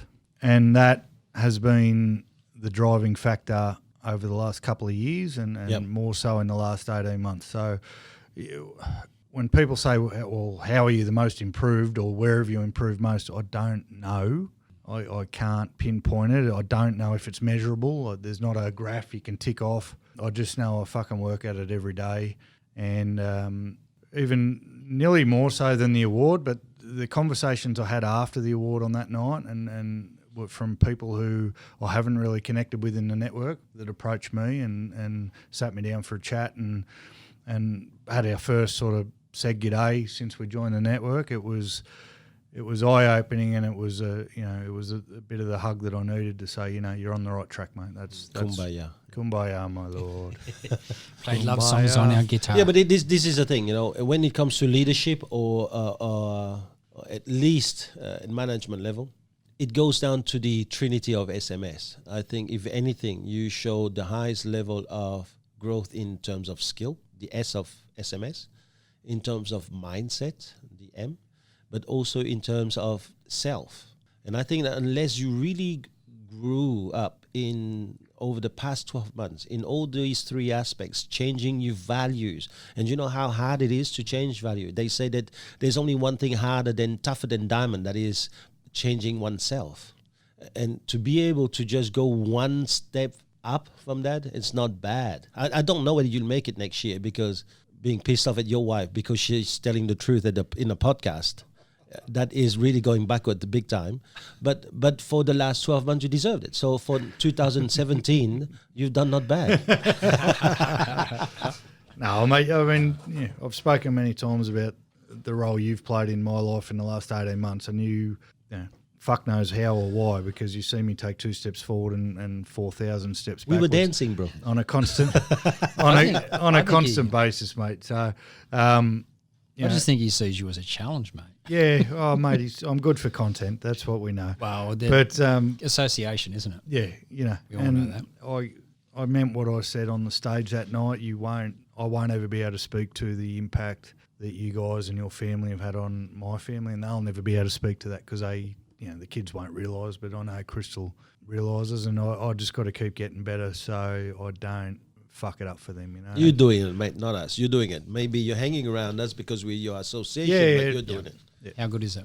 Now, what about sales team of the year, man? Wiseberry Heritage, sales team of the year. Oh, strong, always strong. They've got a foundation of granite. So when they have long-term players that have been around Darren for that long, management roles that are consistently winning awards, or nominated for awards or winning them, it's they're always going to be up there. And unless they lose that high end in that management, which I doubt very much. You look at Kimberly, how long she's been there, the other guys around them, and some people have come and gone, but they've had a very strong core for a long time. And the teams that seem to have that core always seem to represent very well in this level. Yeah. But it's a culture too, isn't it? It's an expectation that they have. The one thing they managed to do from the outside looking in is have a ridiculous level of competition amongst each other, but it doesn't come at the cost of the ethics and the morals because when you've got that high a level of competition, you can't sit down and have a conversation with anyone from that team without them ripping into each other about each other's numbers. It's fucking impossible. I've tried, but you just can't. But they do it the right way. And when you're the owner of the business and you're like, how can I get a team like that? When I look at my team, we're fucking great at family and we're great at pats on the back, but we don't compete enough with each other.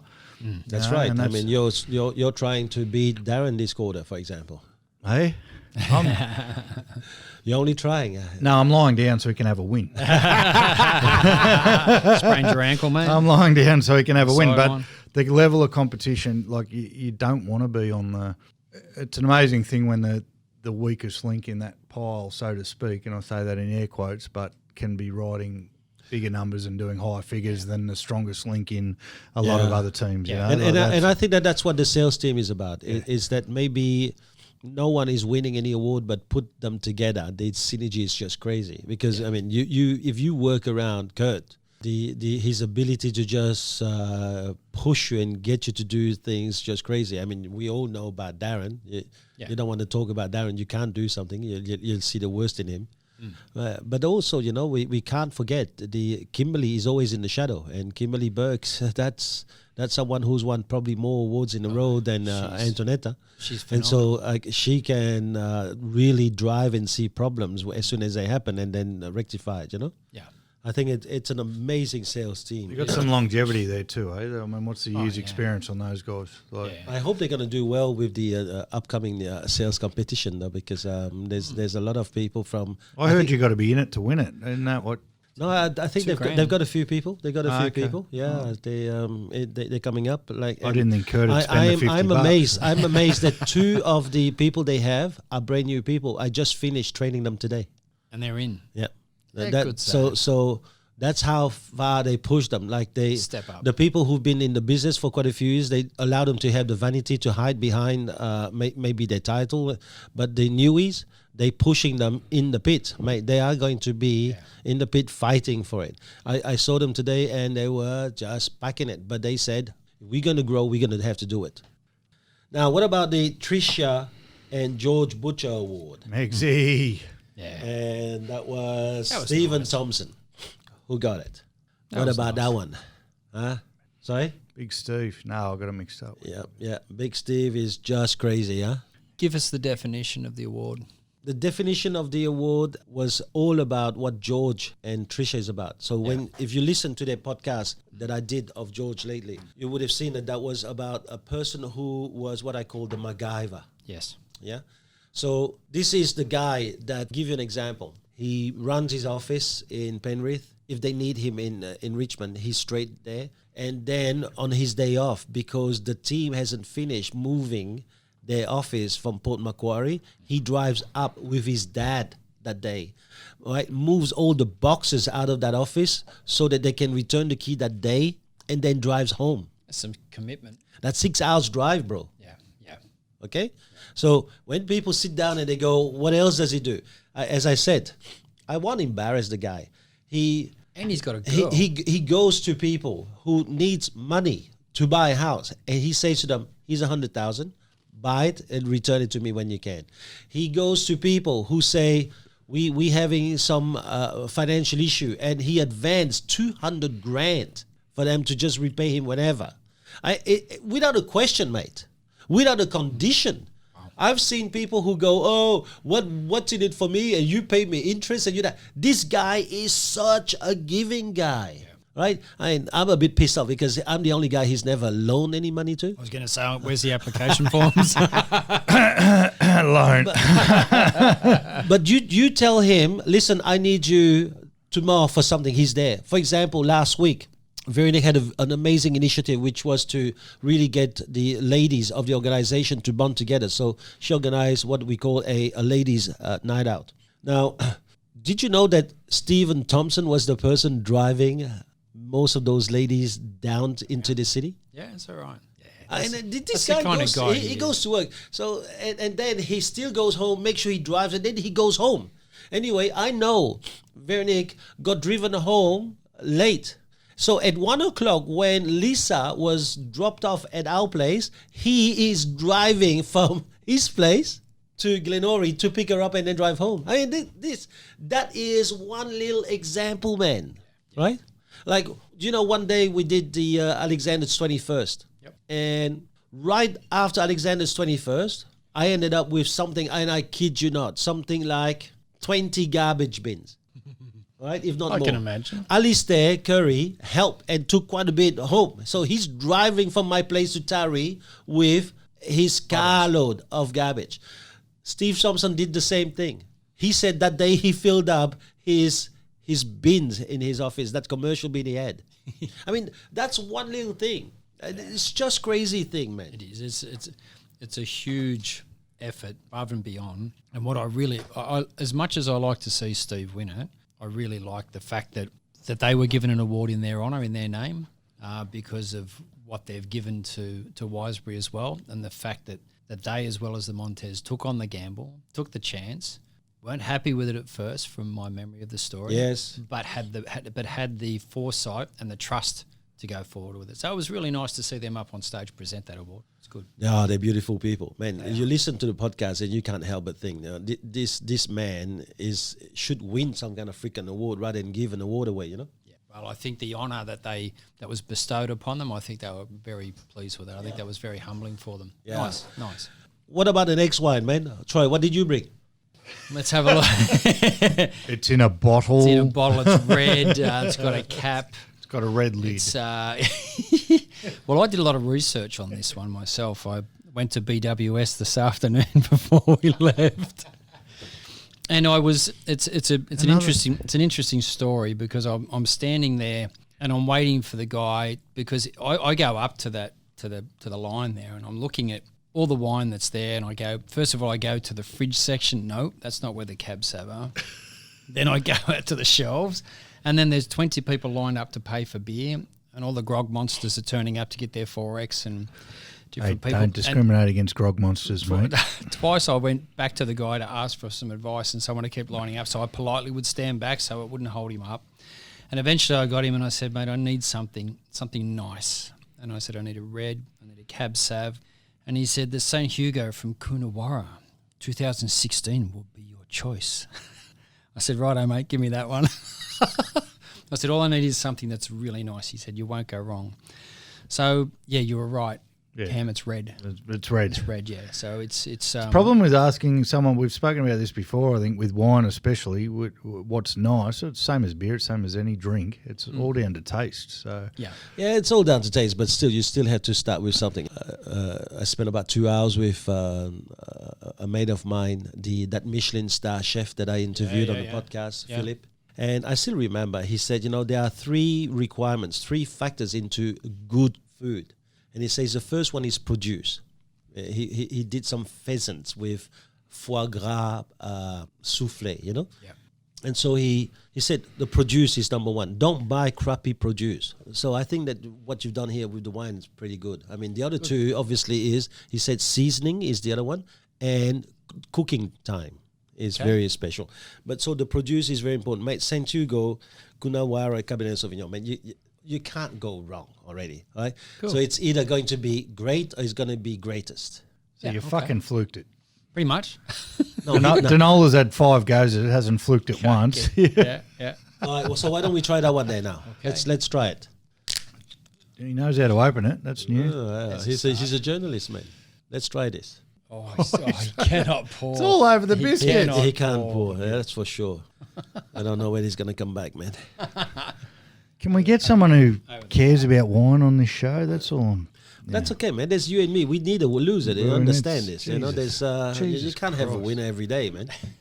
Otherwise, it doesn't make you or I the winner. Wine's in the title. I feel like it's important. So you know what?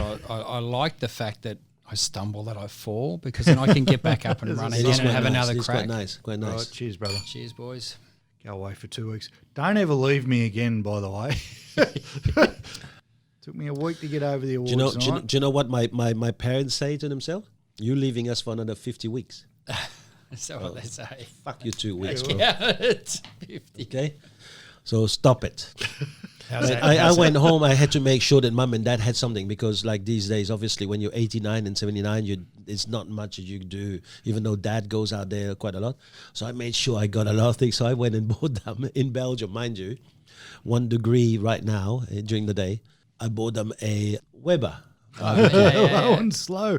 Do they want a signed copy of the podcast? And they saw it. With the Weber barbecue, I just got like 250 degrees straight away, because I turned on the 3 burners. I showed them how to do it, and I cooked some amazing best meat. And they loved it. Yeah, they enjoyed it. And so now my brother-in-law and my brothers, now they start to think, hold on, maybe like every second week we should turn up with something and we can cook together. And I thought, now we're keeping our parents there, because I think that sometimes, and that's what I do when I think of the George and Trish Butcher or the, I call them the patriarch in our organization, is that as you grow old, your faculties actually decrease. Maybe you don't see that well anymore. Like dad's got cataract. He's going to be operated in January.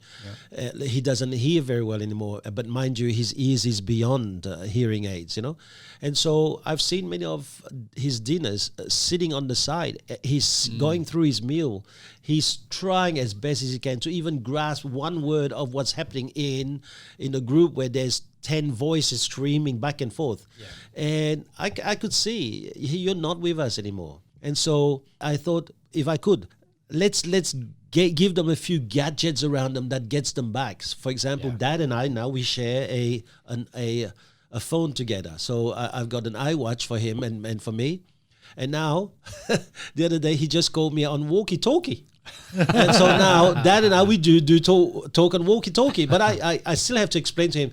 I had to say to him, Dad, whenever you finish the line, you have to say over. And more importantly, you must take your finger off the button. Because if you don't, and you keep on saying, hello, are you talking to me? Why aren't you talking to me? There's no way I can talk to you. Yeah. But the beautiful thing is to see how someone who was that isolated, you can still think of ways to get them back with us. Yeah. And I think that that's the important thing, is that, you know, sure, while I was a baby, when I was a baby, they looked after me and they made sure that I was part of the family. Now that they are in probably the dusk of their life, it is my responsibility to make sure that they are still part of my life, that they are still part of life, you know. So who's gonna cook on the Weber? The brother-in-laws? Yeah, It's a funny thing. The biggest thing I learned about, and I spoke about this at a training day once, was the weekend that I spent at your place. I learned about Sundays, and I'm like, fucking Sundays. It's the only day I have off really in a week. And the Sunday at the Hoang house, and then so I took that back, and then the Montez podcast, Crystal. I came home and all the devices were turned off and all the TVs were turned off, and the dining table was set for the first time in years. Yep. And she said, I listened to that fucking podcast today, and that's what we're doing from now on. Yeah, that's what Rosa is about, isn't it? Nice. You can't talk business around her, man. No, but we're having dinner. Yeah. Now we're having dinner with the kids, and we'd sort of done it. We'd sort of half-assed it, and we'd, let's talk about your day and let's talk about your day, but the TV's going over there, and I think of all the stuff that I'm trying to learn and learning the family side. Sundays, mate. Sundays is key. As you say, Sundays, we mate. work so hard for so long, and I have a saying in our family now. It's called decking, and I don't care if I get up at 6 a.m. and work my backside off on the property like I do, whether I'm fencing, whether I'm mowing, whether I'm repairing things, whether I'm doing whatever it may be. In the winter at 4 o'clock, tools down, we're decking. We're on the deck. We sit, we talk, look over the property, we watch the sun go down. In the summer, it's probably around 7 o'clock or 6:30. Tools are down. We have dinner together, and we deck. That's it. We sit on that deck. Mate. Yeah, it's just Sundays. I come from a guy like I had my first child at 25, but I never wanted kids, mate. I've got one legitimate child. The other two were happy Surprise. accidents, but yeah, you know, and it's been. I love them to death. Don't get me wrong, but there's a difference between loving your kids and knowing what being a family is, or being what a father is, and having a presence. And Sundays, mate, that's the biggest thing you've taught me. You like your Sundays around me, huh? Sundays. when it's not like your feet being broken on the tennis court, it's something else, isn't it? I was trying to get into that tutu earlier, and I couldn't lift my left foot up. And Charlotte said, "What have you done?" I said, "Fucking tennis at your joint." She goes, "Still, it'll heal. If it's still sore now, darling, I don't think it's going to heal." But no, just the inclusiveness of it. Like, we sat around, we watched fucking stupid videos on YouTube. Like, but everyone was just part of it, and I'm sitting there watching. I can't remember how old Charlotte and Alex are, but they're all sitting on the couch and just being there and being present, and it's something we've never had, as we've never done for our kids. It's definitely something I never had as a child, and but the impact of that, you know, and it only took 2 weeks of Sundays for the kids to start, click in. Yep, you know. They start asking for it. They start asking for Dad. Yeah, how nice is that? Where's Dad? That's cool. How nice is I that? go, fuck, I've got something to do here. That's cool. How nice is that? Yeah, life passes by pretty quick. I don't want to unless get you as take bald the as you guys and as old as you guys. And You'll be lucky if you're bald as us, mate, because people with hair lack confidence. That's what I say. That is correct. Like Wayne Dye says, Fucking run at me this and is I'll not see you. baldness, mate. This is a solar panel for the sex sex drive. machine. No, I didn't say that. Wayne Dye did. So I'm only like plagiarizing here. Yeah. Now, listen, let's move on here and have a look. What about the most improved office of the year? Yeah, we got beat for this one, so fuck you all. So Judges. We didn't win that one. No, you did. You were a judge, though. Tumby Umby won. Yeah. Yeah, big- look, I think we spoke a lot about them already. Yeah. I think Big that moves. as a group, they really brought the best in each other, right?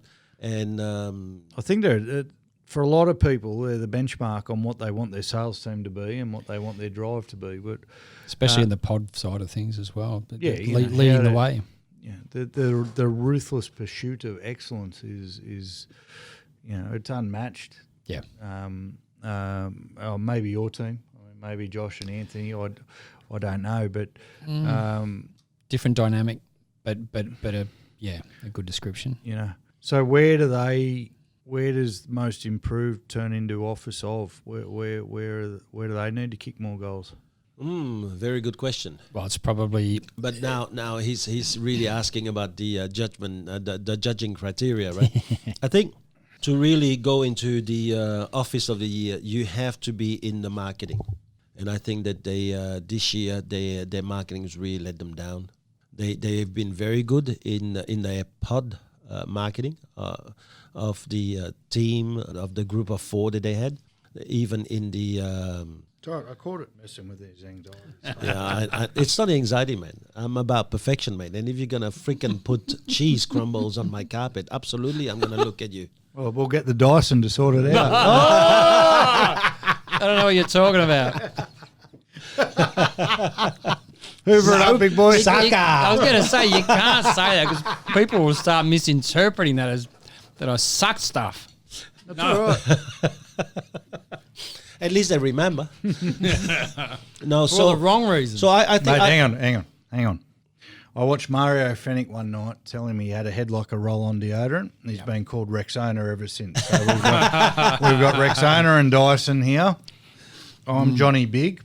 Johnny Big. Plus size clothing for the big man. No, I think that to win the Office of the Year, you look at the marketing intensity. I think that you're looking at players, the involvement of the players. When someone is the main driver, you don't have that in a team, right? You also look at what is management doing. I mean, is management or leadership really up there? So I think that they got a lot of those elements, but they did not win in those elements even. So there was no way they could have gone there. But I think the biggest letdown was that if you look at the marketing of that Mona Vale's done, if they could reach that level, they'd be way up there, right? They didn't even make the top 5 in the management, in the marketing, right? Yeah. But I have to say, man, for a very young team to be a most improved office, you can't shit on that. That is a crazy. It's at the aggregate. That is the average ages of that team. Yeah, it's phenomenal. It'll be 24. Yeah, it shows the level of leadership and the commitment to what you said, that pursuit of excellence. It's just constant, mate. It's ruthless. The word of it. Yeah. I rang Abdullah one day and I said, I've got a referral for you, but she's a little bit concerned because she said you're ruthless. And he goes, fucking love that. Can she write that down? And it's the word. It's not. It doesn't mean. I think there's a negative connotation attached to the word ruthless, but in the pursuit of excellence, mate, you have to be fucking ruthless. You have to be unbending, and you have to be pursuing excellence at all time. I had that conversation with my team at the start of the week. They did some stuff, and I go, that's not pursuing excellence. That's just, So can we take that into account for next year's award? So your team stuffed up this last week, is it? Yeah, mate. Okay, that's all right. So that's 1 week down. It's early weeks, mate. It's early weeks. So what about the next one, boys? The leader of the year. Yeah. Jewel crown for Mr. Dillon. Yeah. But, why do you think he won again? Go, Cam. Business partner? Thomas rang me and asked me, and I thought that he had improved. I didn't say that he had improved leaps and bounds because the standard was already exceptionally high. And for him to win it last year and then to back it up this year, I think that speaks volumes about his ability to maintain that high standard. He's just a machine. His discipline, his ability to focus is above and beyond probably anyone that I've ever seen, apart from perhaps Thomas and some other high-end operators. But I'm biased. I'm biased on it, so it's hard for me to articulate exactly what it is because I'm used to being around the bastard for what I worked with him now for nearly 20 years, so and 8 years in this partnership. But he stepped it up enormously in the previous year. But he was relentless in pushing again at another level, and it's cool because in the slipstream of someone like that, you can't help operate the DRS, mate, and you're going to hopefully stay with him or go past him or create that vacuum that we all want in our business. Yeah. So I think he has really been a force in our business and a force within the whole culture of Wiseberry. So it's great. Yeah. I think if anything for me is his culture is enormous. Yeah. You look at that leader. The culture is just crazy. He doesn't just talk about giving to the team. He does the giving. Where sometimes, I see leaders talking about giving, but in the end, they change the goalpost as soon as their team reaches a level and it's about them. He doesn't. He's got his own fault too. I don't think he's perfect. I don't think that anyone who won is perfect. No. And anyone who think that these winners are perfect, they're just stupid. Yeah. These winners are probably the very imperfect individuals, but who somehow have achieved something just crazy. Yeah. And I, for example, if I talk to someone for 2 minutes, I can probably be fooled about the level of leadership. But if I talk to that person for an hour, you don't fool me. Yeah. I've got enough information now to look through you. And to me, when a leader talks about his team and I hit with one question and he has got tears in his eyes when he talk about his team, I know you've got the love of your team way beyond what the common leader does out there. And that, to me, I think deserves big time. Yeah. And I'm not even talking about his values, mate. His values is just crazy. His values are very high, and it's the only time that you'll see him waver on anything is when he and I are in our leaders meeting and I'm able to convince him that something shouldn't be what it should be. But it takes he's a process sort of a guy. He will process things very, very quickly. He'll make a decision quickly, and we actually complement one another very, very well. But he's just incredible discipline as well. Yeah. Amazing discipline. And he wants to win so badly. He just loves to win. Me, I love to win, but I like to see. Usually mum doesn't care if she wins or not, but dad always wants to win. I want to see my team win before You want to see your children do well. That's I want correct, to see yes. the people around me do well, and that is my win. Yeah. But he has to stand on the podium. He loves to win. He loves to compete, and that's a good thing. We need that. No, I think he's fully deserving of it. I did think that maybe last year was a fluke that he won, even though I thought, no, I can see why he won. But this year it was really a consolidation. Yeah. And you see this quite often, like the winners, it takes them a little while before somebody else topples them. And then, but once they've been toppled, it actually takes a while. Now, I've seen enough awards night. Yeah. And even though we have year in, year out different judges, combination of other judges putting the judging together, and because we have an odd number, there's always going to be one winner. And sometimes I'm angry because it goes against the one that I picked. But because we have an odd number, that's how it works. Yeah, it's good. And what about now the ambassador of the year? Megan Green. Megsy. Wasn't that nice? What about the testament? As soon as we just said it, everyone smiled. Yeah, that's right. We haven't done that today, and then Megsy. Yeah, I mean, she's like a woman 20 years older than what she is. Yeah, can't dance. Of her. Are you serious? She can't dance? You're full of shit, mate. Love you, Megsy. You're full of shit, mate. Give her a pole. I didn't say can't pole dance. I said she did that in Queenstown. Remember? Yeah. Holy shit, man. She's good, but that was in her younger days. Right now, she's a mother, a second time around to be soon, and I tell you, the ripe old age of 30. This woman here has got the values that she represents is beyond what you can imagine, and the heart and the care. But that's really the flag bearer, isn't it? It is. Yeah. Yeah, if Wiseberry were doing the Olympics and you had to pick a flag bearer, she's the flag She's bearer. the one, absolutely. All I know is when I rocked up at Phuket, and I tried to walk across the stepping stones into the area and fell down between two of them and got stuck like a baby giraffe. Like Kung Fu Panda. Oh, mate, it wasn't good. When Charlotte La Hoang was laughing her head off so uncontrollably that she couldn't stand up, Megan Green was the only one that came to my rescue. Oh, everyone else told her to leave you and alone. if it wasn't for her, I would have been on a plane to Borneo. I nearly got on the wrong plane. Only because you were hammered, was it? Hammered, bro. But we do the leadership pairings, and I've never got more out of a leadership pairing than the two I've done with Megsy. Yeah. And the passion she has for our network.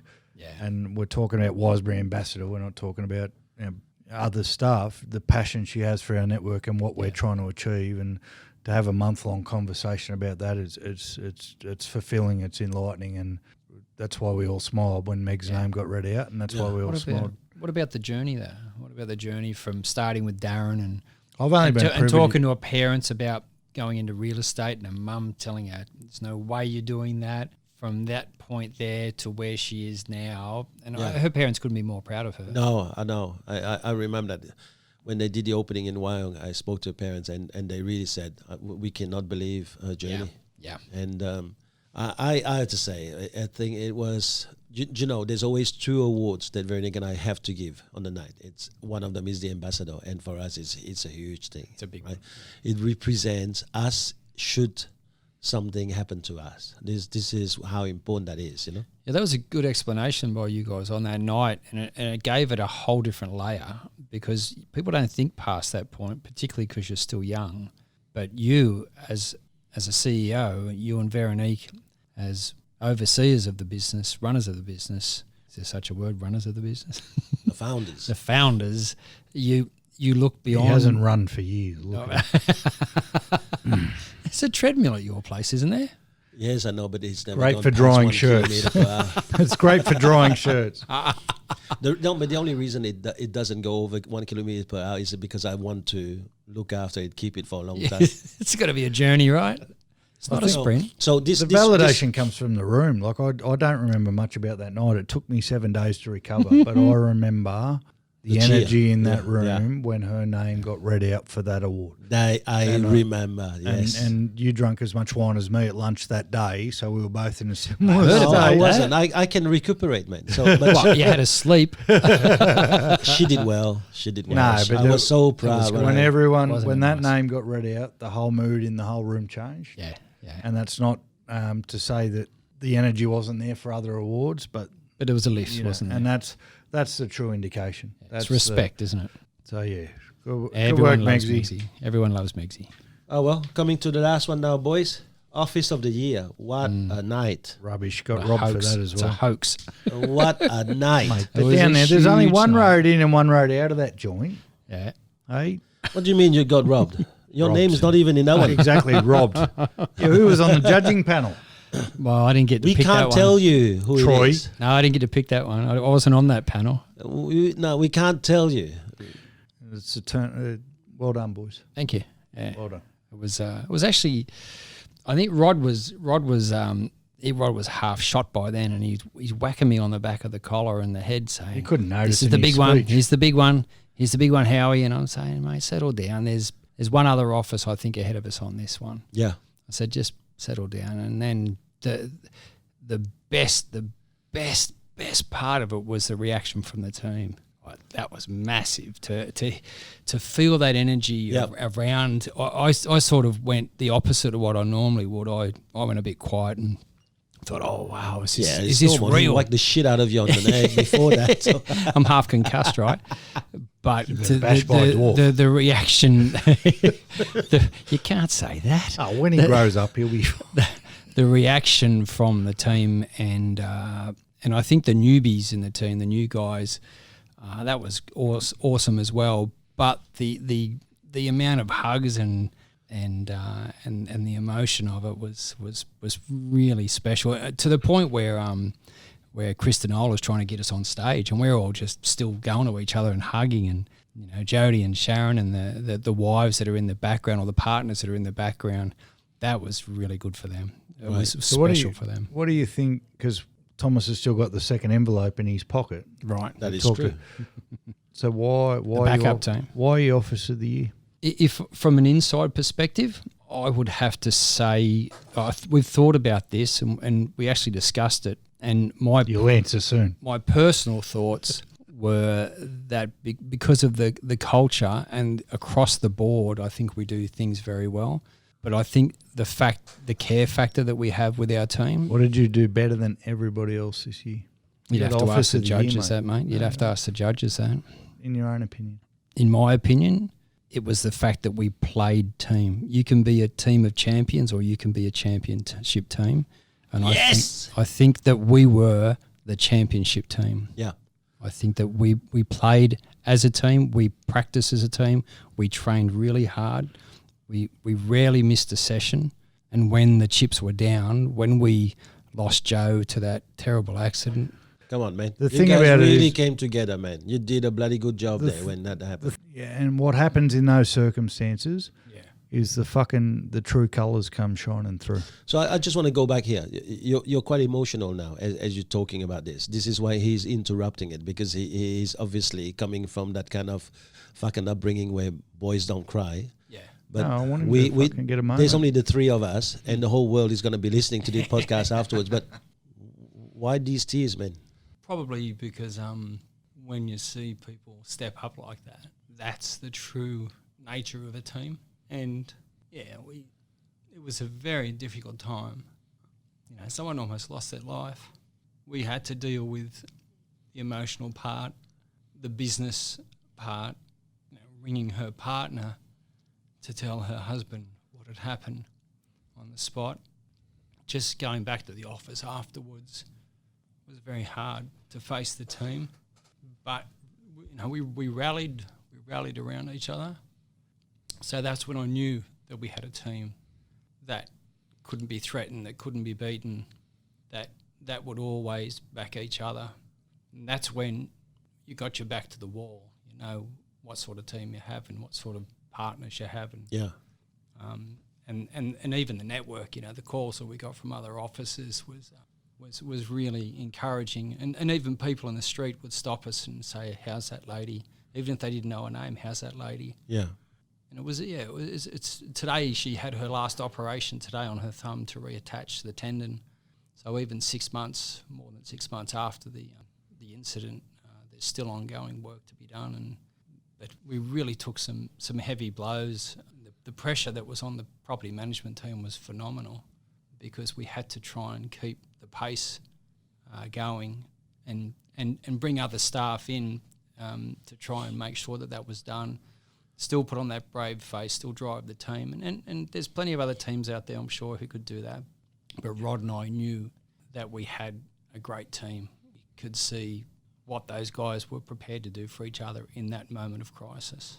It's pride in the jersey, bro. Yeah, that's it. Yeah, you work out in them moments who's wearing the jersey with pride, huh? You do. And that's what I was getting at. I am so disappointed this is a fucking podcast because I wish it was videotape because the look on your face over the last 2 minutes says it all about why you guys got the Office of the Year. I probably didn't get that gist up until now. Yeah. But I think that we got it. Don't we think it? That's a bond that can't be broken. Do we see it, Cam? Yeah, fucking oath. Right? We're lucky. We got to see it live. Yeah? So I think that, man, Office of the Year, it's a huge achievement, Troy. You can't reject the credit on yourself. I think that you are probably that mother goose that actually keeps a lot of things gelling together after Daddy Rod's been going around or vacuums up the whacking mess. his rod. Yeah, that's right. and I think that I know from the little amount of conversation we've had around Joe that you guys actually have even stressed more for her when that happened than for your own office, let alone all the great performances that you have generated in your office over the past 12 months. Thank you. And the ongoing care is the other part too. It's making sure that she's still supported and that we send a text every week or every 2 weeks to her husband, to her. We've been to visit. Her husband lost his mother in New Zealand, and they've just flew back from the funeral last night, stayed in Sydney overnight and straight to surgery in the morning. And we just don't want them to feel like they're alone through this. And regardless of whether Jo ever comes back to work for us or not, she'll always have a place there. So it's been a very obviously it's been very difficult and traumatic, but you've got to find the positives in these things as well, and we have been able to pull some out of that. She was only with us for a month before. Yes, this I happened. know. A lot of people don't realise that, but she was only just starting out in our team. A wonderful lady with a huge heart and a lot of courage displayed. So mate, the biggest shining light is you know what you got in that office, mate. Yeah, and now you can go on and move forward with no doubt about whether they got you back or whether they're going to. I keep going back to the jersey because I'm a footy player, but wear that fucking jersey with pride, and you got an office full of people who won't disgrace that, mate, and that's why he's your Office of the Year, and fucking kudos to you, and thank you. Stop crying. No, as I said, seriously, I wish we had a camera now because people would have understood the Office of the Year mindset. But really, boys, what would it take now? What if we had to give people 5 bits of advices about winning an award next year? What do you think they would be? Don't focus on winning an award. Focus on doing your job. One day at a time. The best you can. One day at a time. Yeah, one day at a time. It's not 1 week. One day at a time, isn't it? It is. Yeah. Yep. It's every day going home, I did the best I could today, and whether that was a shit day, whether you had 2 sales fall over, or whether because no one picked up the phones, you got 30 calls. Yeah. 30 calls doing the best you can versus 30 calls because I fucking bludged is a massive different feeling at the end of the day. Yeah. We got our Christmas party on Saturday, and I've said to my guys, you can go to the Christmas party on Saturday and taste some wines that taste like, man, it's Christmas time, or that taste like I've done everything I can to earn this wine and I know what wine tastes better. That's a good analogy. So that's one. So the first bit of advice is focus on one day at a time and give it your best. Yeah. What's the other 4? Training. If you think that training is about turning up each morning and putting in 45 minutes or an hour and a half or whatever it is, and you think that because you've turned up that's training, think again. So be the best you can be at your job. Well, exactly. And participate, but turn up for it. Don't turn up late. Turn up with the right mindset. Attitude is everything. And if you come to training and you think that it's just another day in the saddle, you will not advance. Yeah, so may I just clarify that maybe not just training, but perfect training. Yes. Giving it your best at training.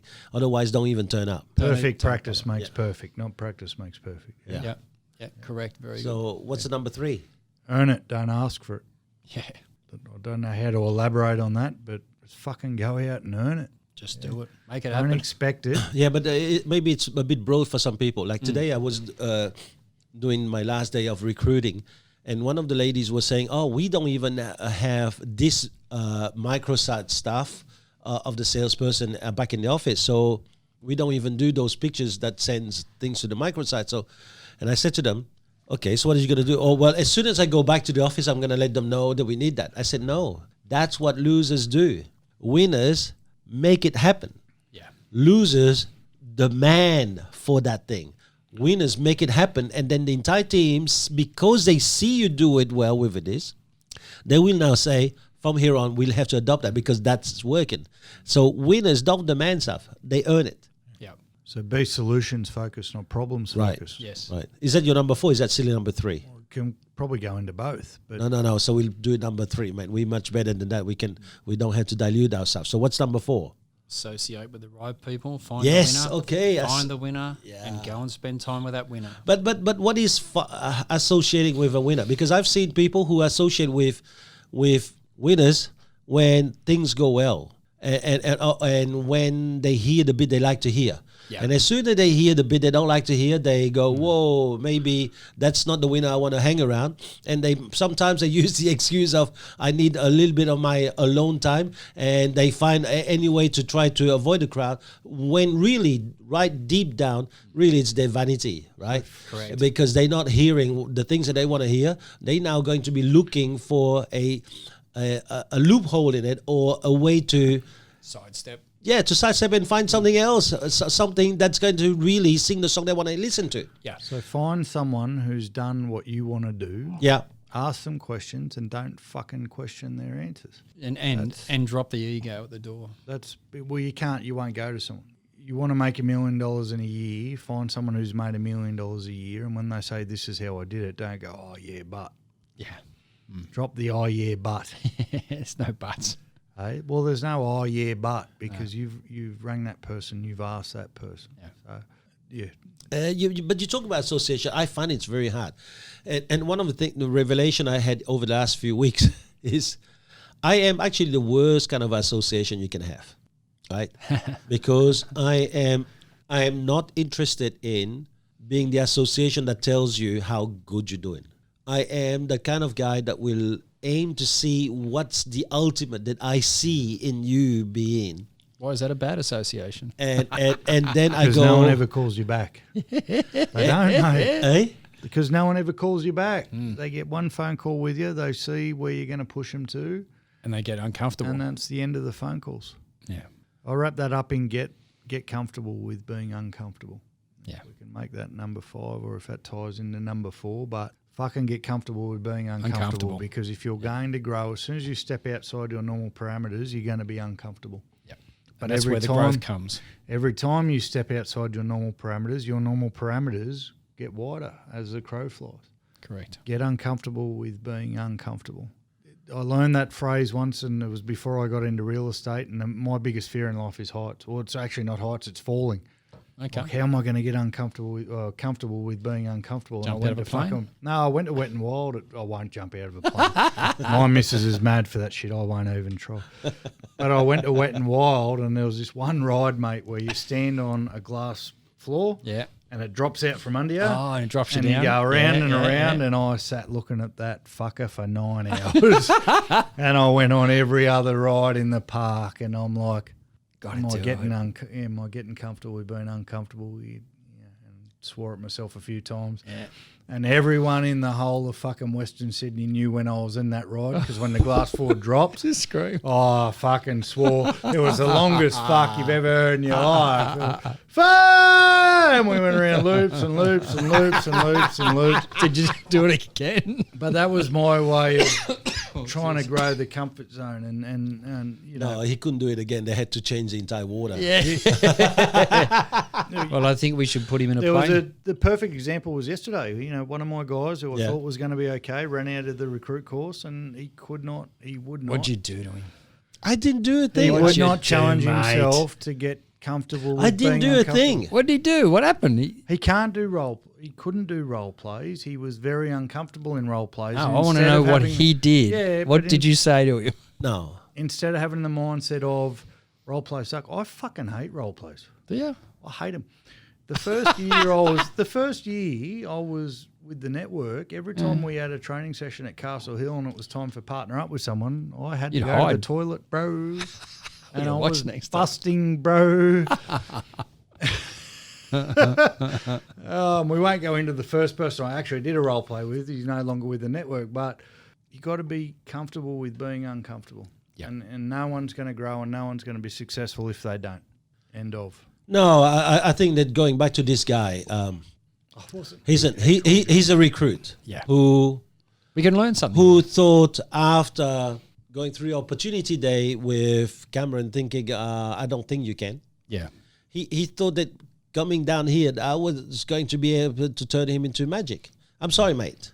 I can't do magic. You are who you are. I had a bit of a word with the rest of the team today, and they said, Thomas, you tried really hard to help this guy get up there. But his ego got involved, and he thought you were having a go at him when really you spent so much time on getting that guy there. Yeah. And one of the recruits said, yeah, and even though you got him going there, afterwards he receded. And so I don't look at it this way. You know, after my brother had leukemia, I really understood the value of time, the value of life.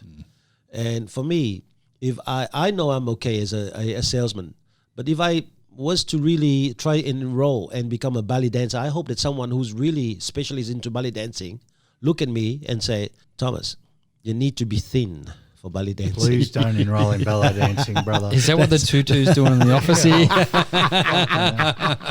No, and no, I can he take it. couldn't I get can out take it bad, or I can say, this person is saving me life because they saving me time, and that time can be really invested into a place where I know I can be even better. So maybe instead of ballet dancing, I become, I don't know, a rock dancer or whatever it is, but I still can be in dancing. Yep. But it could be in round ball dancing. I don't know. Rap dancing.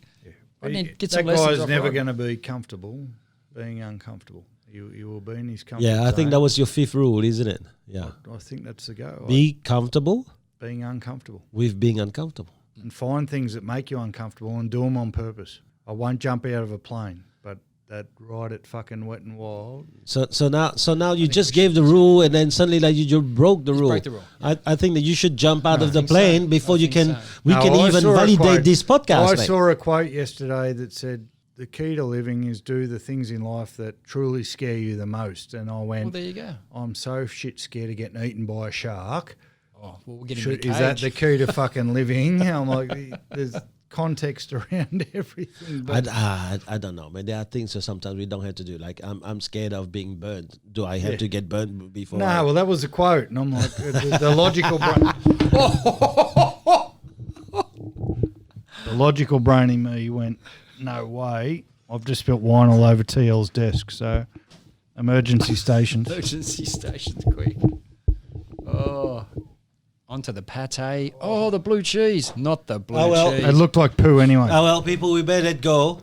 And so St. thank you Hugo. very much, boys. We'll cut it off from here, all right? Yeah. let's Talk to clean you up. soon. Thanks so Clean up. much. Cheers. Bye. See you. Bye.